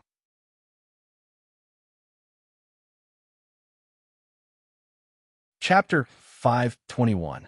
On the way to the Sword Bearers Service Center, Gahan saw patches of blood splattered all over the ground. Countless corpses were like broken dolls, casually discarded on the side of the road. There were also some Yuan Ko standing beside these corpses, constantly gnawing on them. Knowing that Gahan did not like these scenes, Batet did not wait for Gahan to do anything, and very considerately helped Gahan clean up the Yuan Ko. Because he had recovered his divine power and divinity, Bastet's fighting style had become that of a god. The handsome white-haired man only needed to stare, and those Yuan Ko would raise their claws and stab into their chests, then dig out their hearts and commit suicide. Is Bastet's divine power a type of charm? Seeing Bastet's fighting style, Gahan had such a guess. After all, Batet was a cat goddess. It was normal for him to use his cute eyes to capture his poop scooper and work hard to clean his poop. However, Bastet's charm did not work on all Yuan Ko. At the very least, it was useless on the undead-type Yuan Ko. And for the dragon-type Yuan Ko, it was not as effective. When the dragon-type Yuan Ko committed suicide, they would constantly struggle. Those with strong willpower could struggle out of Bastet's charm and flee to the Swordbearer's service center in a panic. In the end, they would be hit by a black ray of light shot out from Anubis' ear, turning into dried corpses on the ground. Their souls have already been reserved by someone else. Anubis doesn't like this. Anubis won't be able to get their souls. Anubis said unhappily after every Yuan Shun he killed. In Egyptian legends, although Anubis was the god of death, he never killed with his own hands. He only liked to weigh the souls of others. If a person's soul was pure and more good than evil, Anubis would not be able to kill them even if he had monstrous divine power. Of course, most humans in this world were more evil than good. Stepping on an ant or pinching a cockroach to death might not seem good or evil to you, but it would be recorded as evil in your soul. Taking away a life was not a small sin. That was why, out of 10,000 people, there would only be one soul that was more good than evil that even Anubis could not kill. The black ray of light shot out from Anubis' ear was actually the weight that judged the soul. If this Yuan Ko's evil was more than good, his life and soul would be taken away by Black Marfa in an instant, turning him into a dried corpse. For Anubis, devouring souls was the main way for him to increase his strength. However, these souls could not reach Anubis' body. Instead, they were taken away by a stronger power. That's right, it was the power from the dimensional vortex. Even Anubis could not resist this power. He could only watch as the souls he wanted were taken away by the dimensional vortex. Along the way from Yangming High School to the Swordbearer Service Center, Gahan did not know how many Yuan Kos he had used the power of the 3 Egyptian gods to kill. 1,000, 2,000, or more. Anyway, all the Yuan Kos within Gahan's sight had died in the hands of the 3 Egyptian gods. Only when he discovered that some sword bearers and those who relied on buildings to resist, Gahan would let the 3 gods of Egypt hide. He would take action himself and cleanly help these sword bearers destroy the Yuan Shun who besieged them, and then tell them to go to Yangming High School to take refuge. About 100 sword bearers and more than 2,000 survivors had survived because of Gahan's help. They were full of gratitude towards Gahan. Of course, this was all in the future. At this moment, these people's gratitude was useless. Along the way, Gahan also found a lot of strange things. First of all, Gahan had never seen a Yuan Ko who was at or above the nether level. After Gahan entered the core area, the highest Yuan Kos that he had met was a dragon-level Yuan Ko. After that, he had never seen a higher-level Yuan Kos. This was a very strange thing. Just as strange as this matter was that Gahan had not heard any news about a spirit sword-level sword-bearer. According to the pleated sword spirit, out of the 23 spirit sword-level sword-bearers in Yuzhong City, 12 of them had gone with the army, which meant that there were still 11 spirit sword-level sword-bearers left in Yuzhong City. But now, Gahan had not even heard any news about a spirit sword-level sword-bearer. This was very unusual. Under normal circumstances, some of the spirit sword-level sword-bearers should be stationed on the wall of the ordinary area.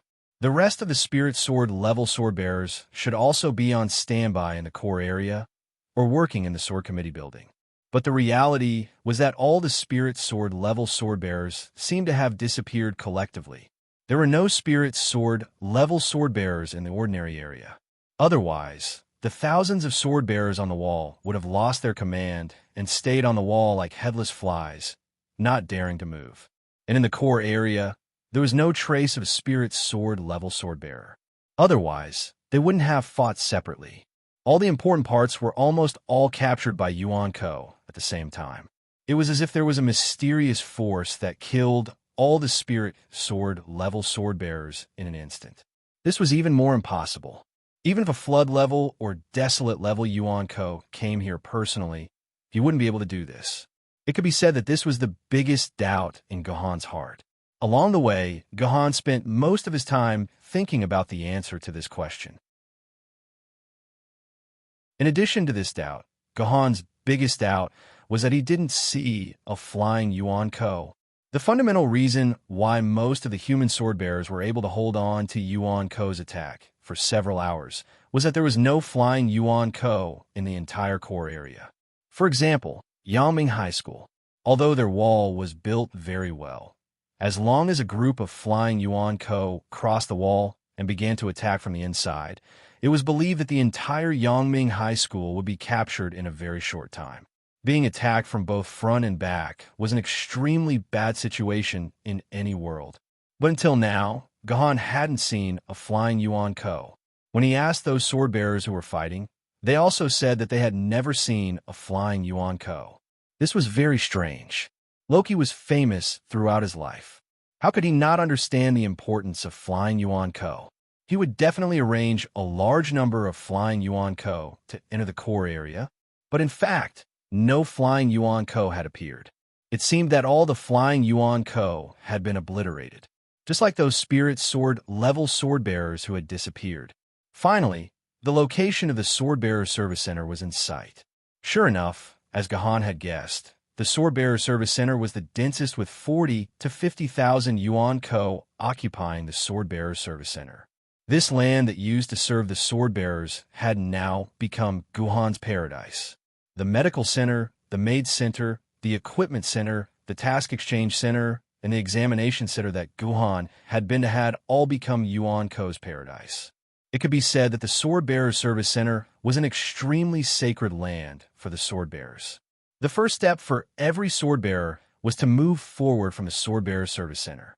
They took exams here, synchronized coordination here, received equipment here, intercepted tasks here, treated their injuries here, got to know their lifelong friends here, ended their past here. Every sword bearer's life was closely linked to the Sword Bearer Service Center. Any sword bearer who saw the sacred land in their heart become a devil's den for Yuan Ko to act recklessly would certainly be sad and shed tears. Wait a minute. What was that? Gohan's eyes suddenly widened as he saw something that made Gohan's anger shoot up to the sky. A living human female was passed around by Yuan Ko like a toy and finally arrived at the claws of a group of Baihu Yuan Ko. These Baihu Yuan Ko each grabbed a part of this pitiful human's body and gently tore it apart.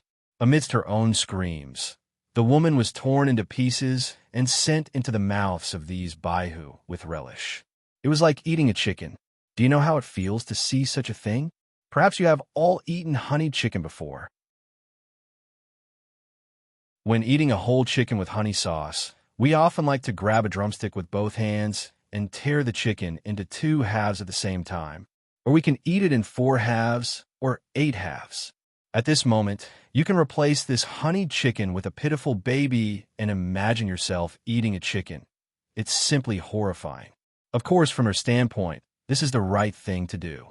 Just like how humans can eat chickens, ducks, fish, and other animals without any sense of guilt, these animals can also eat humans in the same way. But we are humans, so we have to treat this world as humans. We can eat chicken, but chicken can never eat us. Gohan also noticed that many humans were imprisoned in some small shops in the Sword Bearer Service Center. These former shops had actually become cages. Yuan Ko surrounded these shops and trapped the humans inside, not allowing them to come out. Once some Yuan Ko became greedy, they would grab a human from the shop or cage and eat them like a tasty honeyed chicken. Should I save them? Gahan couldn't help asking himself. If he saved them, Gahan would be in danger. If he didn't save them, they would only become snacks for Yuan Ko. Gahan fell into a dilemma and couldn't extricate himself.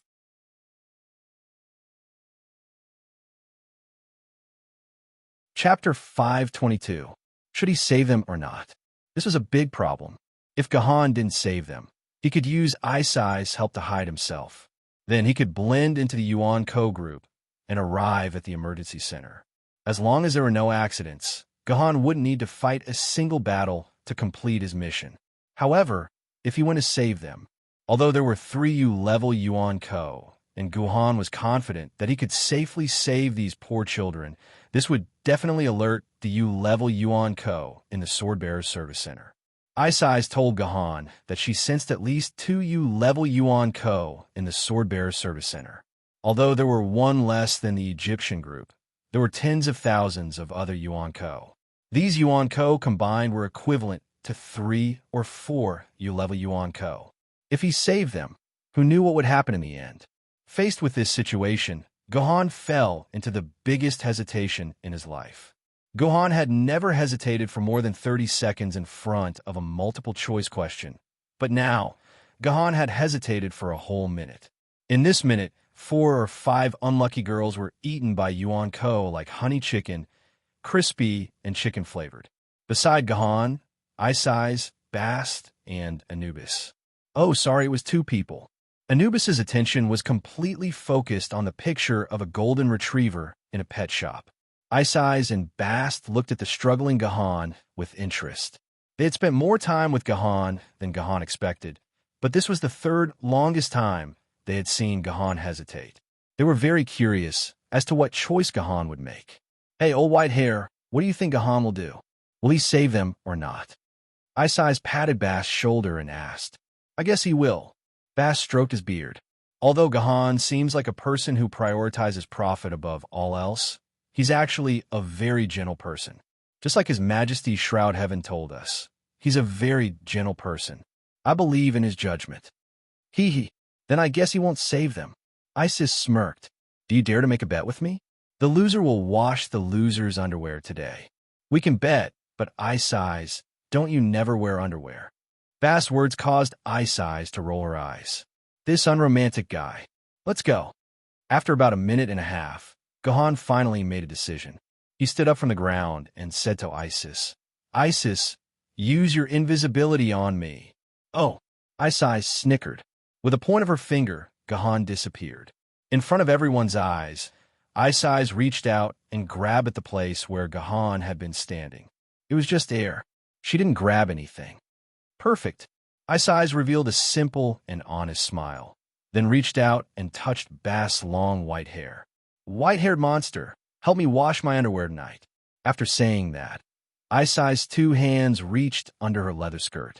She kept twisting her pert buttocks left and right, and slowly pulled down a small white underwear. The small underwear was pulled off Isai's jade-like toes and completely left Isai's body. She handed it to Bast. Take it, you must keep it safe. If you lose it, give me your underwear as compensation. I don't wear underwear. I don't have that thing. Bast held the warm and moist underwear for a long time before throwing it into his divine kingdom. Forget it. I'll think about this underwear at night. Bast looked at the place where Gahan had been standing. Although there was no one there, Bast knew that Gahan was standing there. Lord Gahan, is this really okay? You should want to save them. Bast thought for a while and took the initiative to ask the doubts in his heart. I will save them. Gahan's voice sounded in the air. But I have to save most of them first. Nobody knew when, but in the service center for sword bearers that was crowded with Yuan Ko, there were suddenly 3 more Yuan Kos. A dog, a cat, and a bear. From the looks of it, of course, they were a perfect match with these Yuan Kos. They were all animal templates. But the other Yuan Kos felt that these Yuan Kos were very suspicious. Look at the normal magical beast Yuan Ko, with sharp teeth, sharp claws, beautiful hair, and a mouth that could occasionally spit fire. This was the normal magical beast Yuan Ko. But these three guys that suddenly appeared looked like ordinary white cats, ordinary huskies, and ordinary big bears. No matter how you looked at them, they were just ordinary animals. They did not have the fierce temperament that magical beasts should have. If it wasn't for the dimensional aura surrounding these three fellows, the surrounding elemental puppets would have dissected them to see what they were. These guys, I'll make their blood boil to death later. Ice Eyes said indignantly as she felt the gazes around her. These magical beasts actually had the guts to suspect that their noble deity was just an ordinary animal. Just this point alone was enough for them to die. Shut up. Ice Eyes heard Gahan's voice. Among the three gods, only Ice Eyes' bare form was big enough for Gahan to sit on. Other than that, Bast and Anubis's bodies were a little too small. Because there were many Yuan Kos around, there was no place for Yuan Kos to step on, so Gahan could only ride on Ice Eyes' neck. Ice Eyes, the female bear, did not like to walk on her stomach. Instead, she preferred to walk upright. This was not strange. After all, creatures that had their own intelligence liked to free their hands. This was the nature of animals. However, for a sword-level swordsman to ride on the U-level Yuan Ko's neck, Gahan could be considered the only one in the world. Although Ice Eyes and the other two Yuan Kos caused a commotion, no Yuan Ko would suspect that Ice Eyes was an undercover spy. After all, magical beast Yuan Ko's intelligence was not high, so the three of them moved smoothly through the Swordsman Service Center. Under Gahan's command, they quickly arrived at the Emergency Response Center. This was a very inconspicuous building in the Swordsman Service Center. It was about the size of 2 or 3 classrooms. It was hard to imagine that this was an important place responsible for the safety of all humans in Yuzhong City. TSK. We're here again. How nostalgic. Bass said emotionally when he saw this building. Well, I still remember the scene when I Ching led us to build this first house on this empty land. Ice Eyes also showed a bit of a blurred color. If time could always stop there, freedom and whatnot, it would be fine. This is actually the first building in Yuzhong City. Hearing the conversation between Ice Eyes and Bast, Gohan was a little surprised. He did not expect this inconspicuous building to be the first building in Yuzhong City, and this first building actually became the Emergency Response Center. There must be a lot of interesting stories hidden in it. Unfortunately, history was destined to not record these things. The Emergency Response Center was in front of him, but there was a fat guy blocking the door of the Emergency Response Center.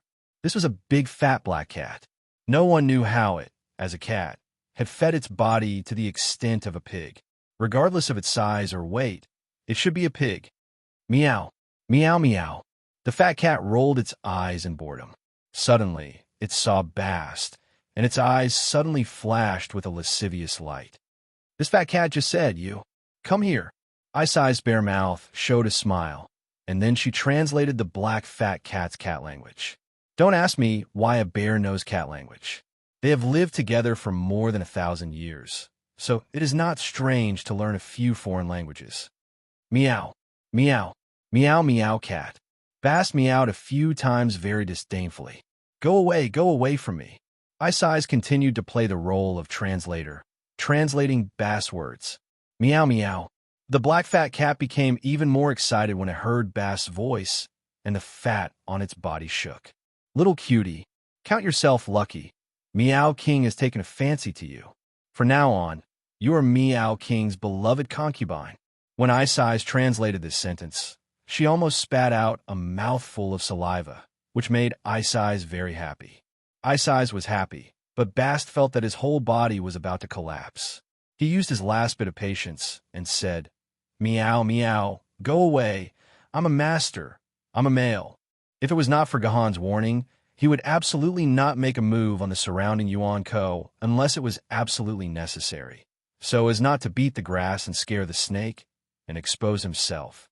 Bast was probably going to kill this unlucky black fat cat. Meow, meow. The black fat cat suddenly became very excited and continuously meowed dozens of times. This black cat, said that he has already seen through the world of mortals. Female cats are all pink skeletons, and only the previous love between male cats and male cats is true love. He fell in love with Bast the first time he saw him. He decided to break through the barrier of gender and live happily with Bast forever. Sorry, I can't take it anymore. Let me lie on the ground and laugh for a while. F***CK. I haven't laughed so happily in a long time. After explaining, Isai's really lied on the ground laughing. If it was not for Gahan's timely reaction and jumping onto a roof, he would have been thrown to the ground by Isai's. Lord Gahan, I want to kill him. Please do not stop me. Bast's gritted teeth sounded in Gahan's ears. What else could Gahan do? He could only helplessly look at the chaotic Swordbearer Service Center. Well, this was related to a man's dignity, so Gahan really could not stop Bast.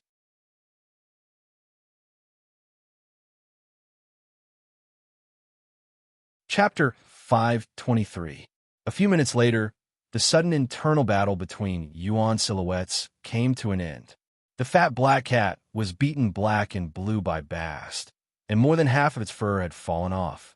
However, Bast still knew when to stop. From the beginning to the end, he only used the power of a dragon Yuan silhouette and did not reveal his true strength. It was precisely because of this that Bast did not kill this unlucky child. He could only let the other party escape from here while meowing. According to Isai's translation, this big fat cat seemed to have gone to find its father for revenge. TSK. Nowadays, this kind of my father is a gang drama is also popular among Yuan Ko.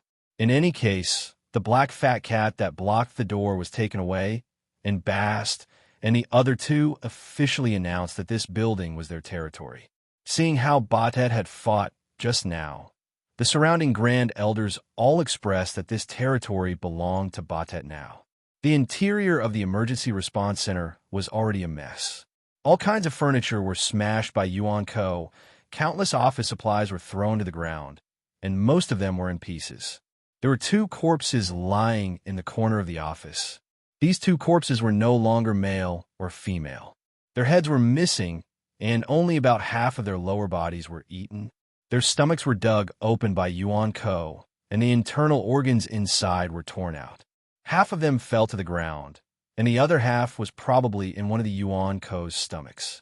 Seeing such a miserable scene, Gahan clenched his fist tightly, but soon Gahan put his fist down. Now was not the time to avenge these victims. He had to calm down. Gahan, this doesn't look like the emergency response center you said. Why does it look like an ordinary office? Isai said in confusion when she saw the scene in the room. This is just the entrance to the emergency response center. The real emergency response center, like the fallout shelter, is built deep underground. Gahan explained, it's just that this emergency response center needs a password to open the underground entrance. Later, I'll need you to help me open the entrance by force. Gahan had seen the working mechanism of the emergency response center in the news. It was a base built 500 meters underground.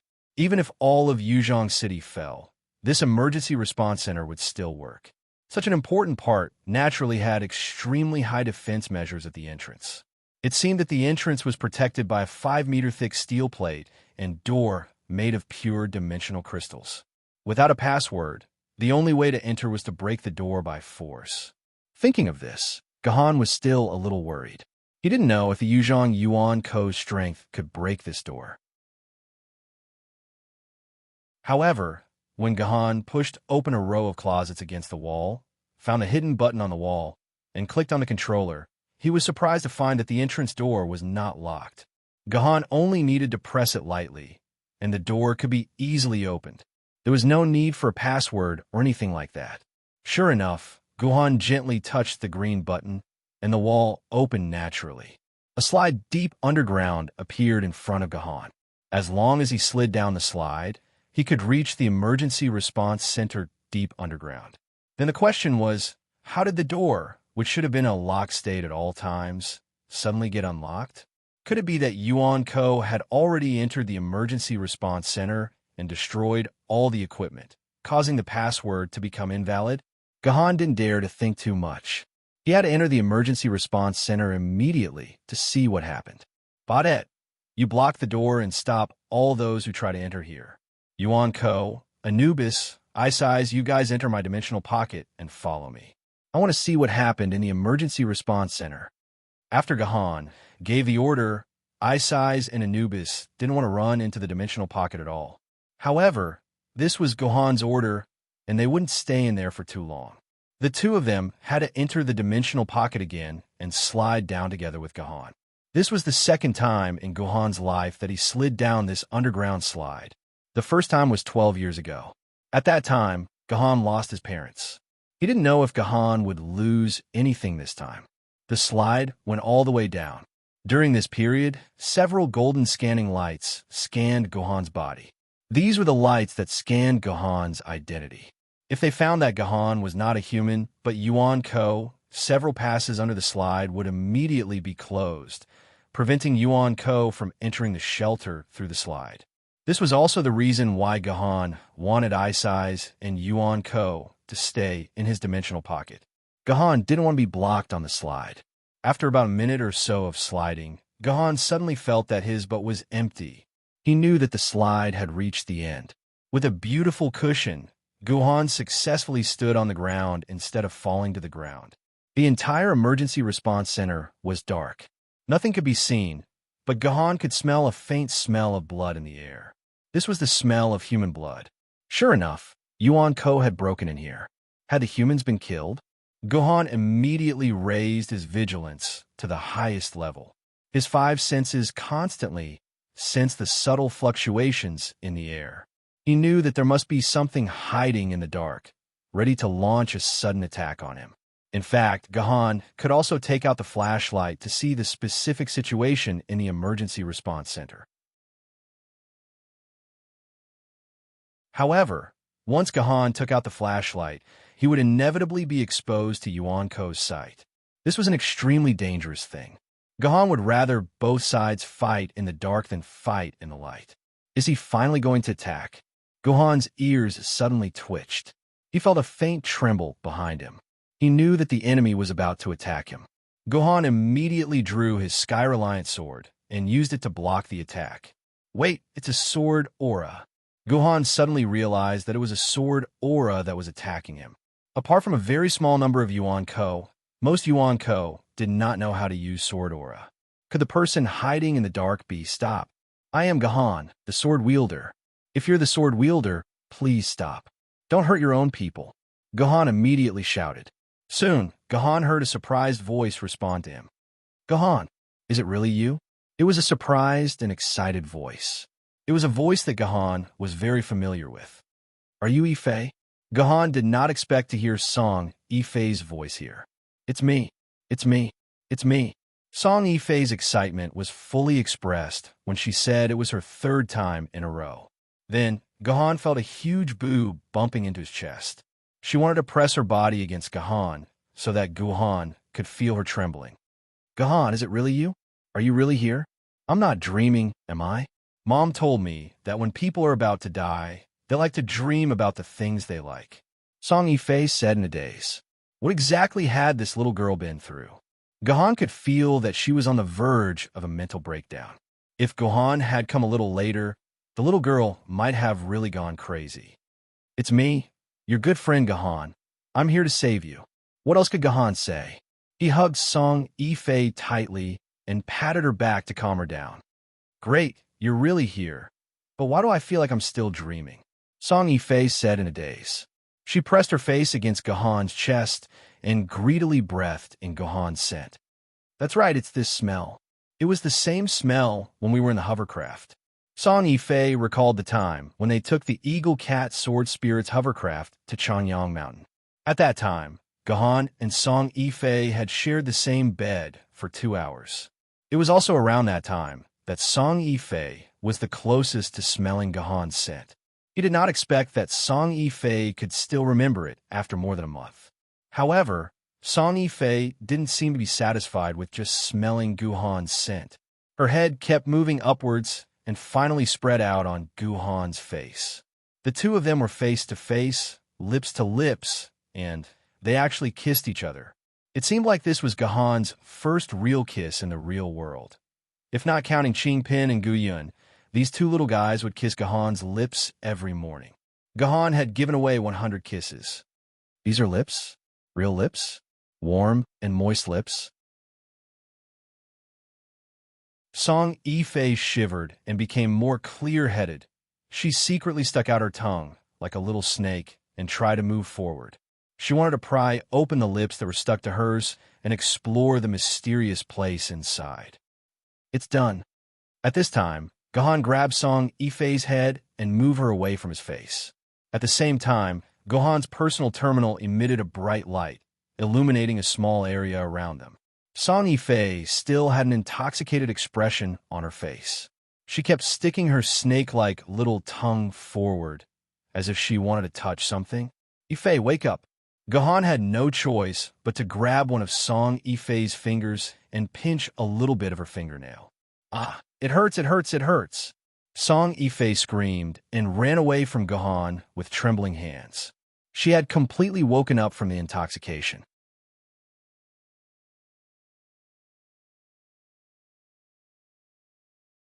Chapter 524. There was nothing Song Yifei could do in this pitch-black world. All she could do was hold onto the Mingyuan sword tightly and pay close attention to her surroundings. She had no idea how long she had been here. It felt like a few minutes, but it felt like a few years. She had no idea what the situation was like outside, nor did she know what she should do. She could only hold onto the Netherworld Iris sword, as if that was the only way to give herself a little bit of safety. Am I going to die here? Will I never be able to see my parents and that jerk, Gahan, ever again? That was what Song Yifei kept asking himself in the past few hours. Every time he asked himself a question, Song Yifei's heart would tremble, and he became more and more terrified. Someone will definitely come and save me. Someone will definitely come and save everyone. Song Yifei could only keep trying to convince herself of the fear in her heart. Perhaps the person who will come and save me is that fella, Gahan. How is this possible? What am I thinking? Why would Gahan appear here with you? Song Yifei suddenly recalled the story her mother told her when she was young. She remembered that it was the story of Sun Wukong, a pitiful man who was tortured by the detestable Guanyin Bodhisattva for 500 years. He was forced to separate from the person he loved and go to the Western paradise to obtain some **T scripture. Song Yifei remembered that after listening to the story, she would ask her mother with longing, "Mom, is Yifei's future husband destined to be my lover, just like Fairy Zixia?" Yes, Yifei's future husband must be destined to be with Yifei. It was written on a matchmaker's red list 1,000 years ago. Her mother said gently, "Then how would Yifei know if the man who appeared in front of Yifei was my destined husband?" Song Yifei asked again. She was still a child, so she always thought that she was destined to have something. In reality, everything could be said to be destined. If you believed it, it would exist. If you didn't, it wouldn't exist. Then Yifei. Remember, if the man is your destined husband or lover, he will definitely appear before you on a rainbow cloud when you are in danger. When you are in danger, he will appear in front of you on a rainbow cloud and save you from despair and pain. As long as you can feel his warmth and smell his scent, you will feel incomparably safe. Mom said with a smile. What about Dad? Is it the same for Mom and Dad?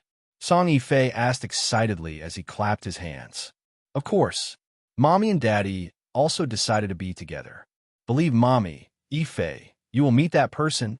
Originally, this memory had been deeply buried in Song Yifei's mind, and he hadn't thought about it for more than a decade. But at this moment, this long-sealed memory suddenly flooded his mind. Gahan, will he appear? Song Yifei couldn't help thinking. Now that I'm in the most dangerous situation, will Gahan appear in front of me on a colorful cloud? Will he give me a safe and warm embrace? Although Song Yifei knew that these were lies his mother said to coax him to sleep, Song Yifei's mind still kept replaying these memories, these expectations, and constantly fantasizing that Gahan would suddenly appear in front of him, hug him, and give him absolute warmth and safety. This scene kept repeating in Song Yifei's mind, and gradually, Song Yifei felt like she was possessed. If Gahan can really appear here, then I, Song Yifei, will give everything to him.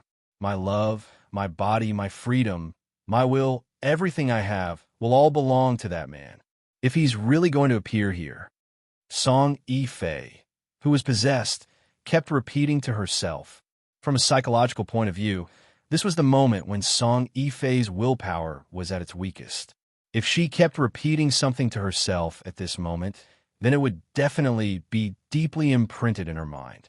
Just like eating and sleeping, it would become an unchangeable belief. Song Yifei didn't know how long this went on. Suddenly, she heard the sound of someone landing on the ground. Song Yifei directly went from a state of confusion to a state of absolute nervousness. Such a sudden adjustment made Song Yifei's clothes soaked in cold sweat in just a few seconds. She lay on the ground and endured for a while, but could no longer control her hands. She directly released the Ming Yuan and waved a sword chi to attack Gohan's position. How is it?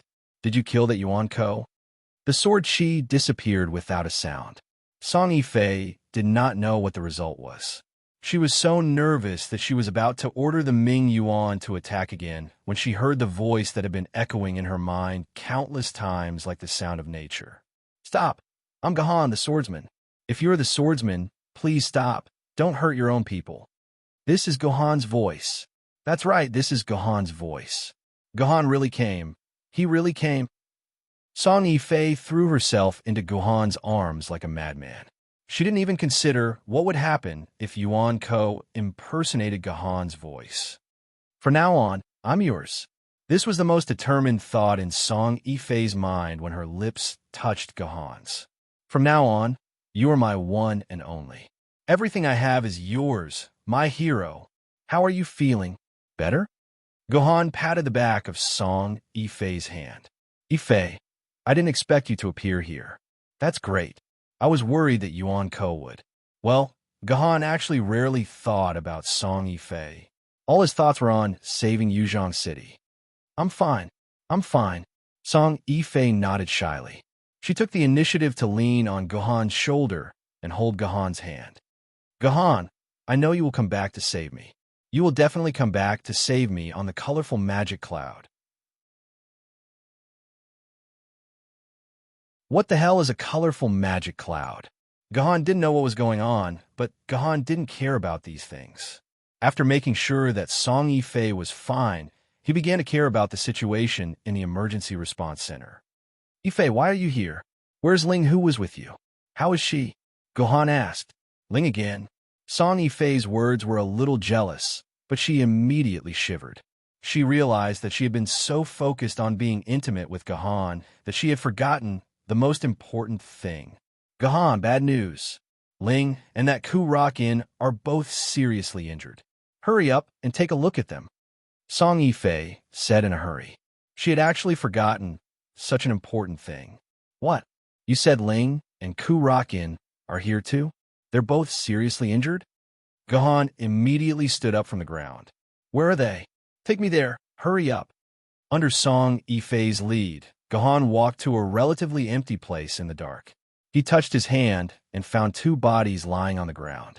Strange, Yifei. Why are Ling and the others lying on the ground like that? Where's their medical bay? Why don't you put them in the medical bay? Don't you know that they might die? Gohan couldn't help but scold when he saw Ling and Ku Rock-in's bodies lying on the ground. We've given our medical bay to someone else. I really don't know what to do. Song Yifei was on the verge of crying after being scolded by Gahan. Gohan realized that he had gone overboard with his tone. He immediately softened his voice. Yifei, don't panic. Tell me, what happened? Where's Ling's medical bay? We saw a lot of people lying on the ground when we came back from the teleportation portal. My and Ling's medical bay were used to save people. We were both injured in the end. Ling said that even if we were to die, we shouldn't throw the people in the medical bay out. She should put herself in the medical bay instead. From Song Yifei's words, it seemed like Lionian Ling was acting up. She was willing to risk her life to save people who did not want to die. It was indeed the personality of the Fleeting Time clan. Forget it. Now is not the time to worry about these problems. I remember that this emergency response center should have a backup power source. Why didn't you activate it? Gohan asked again. What backup power source? Song Yifei asked blankly. Gohan didn't say anything else. It seemed like not all girls were as strong as Liu Ling. He couldn't expect Song Yifei to become like Liu Ling. Anubis, night should be like day to you. Go and find a backup power source and restore light here. Gohan released the 3 Egyptian gods from his dimensional pocket. Sure enough, night was like day to Anubis. After a series of footsteps, the roar of generators could be heard. Then, the entire emergency response center was restored to light. You're tuning in to the Warrior Lore YouTube channel.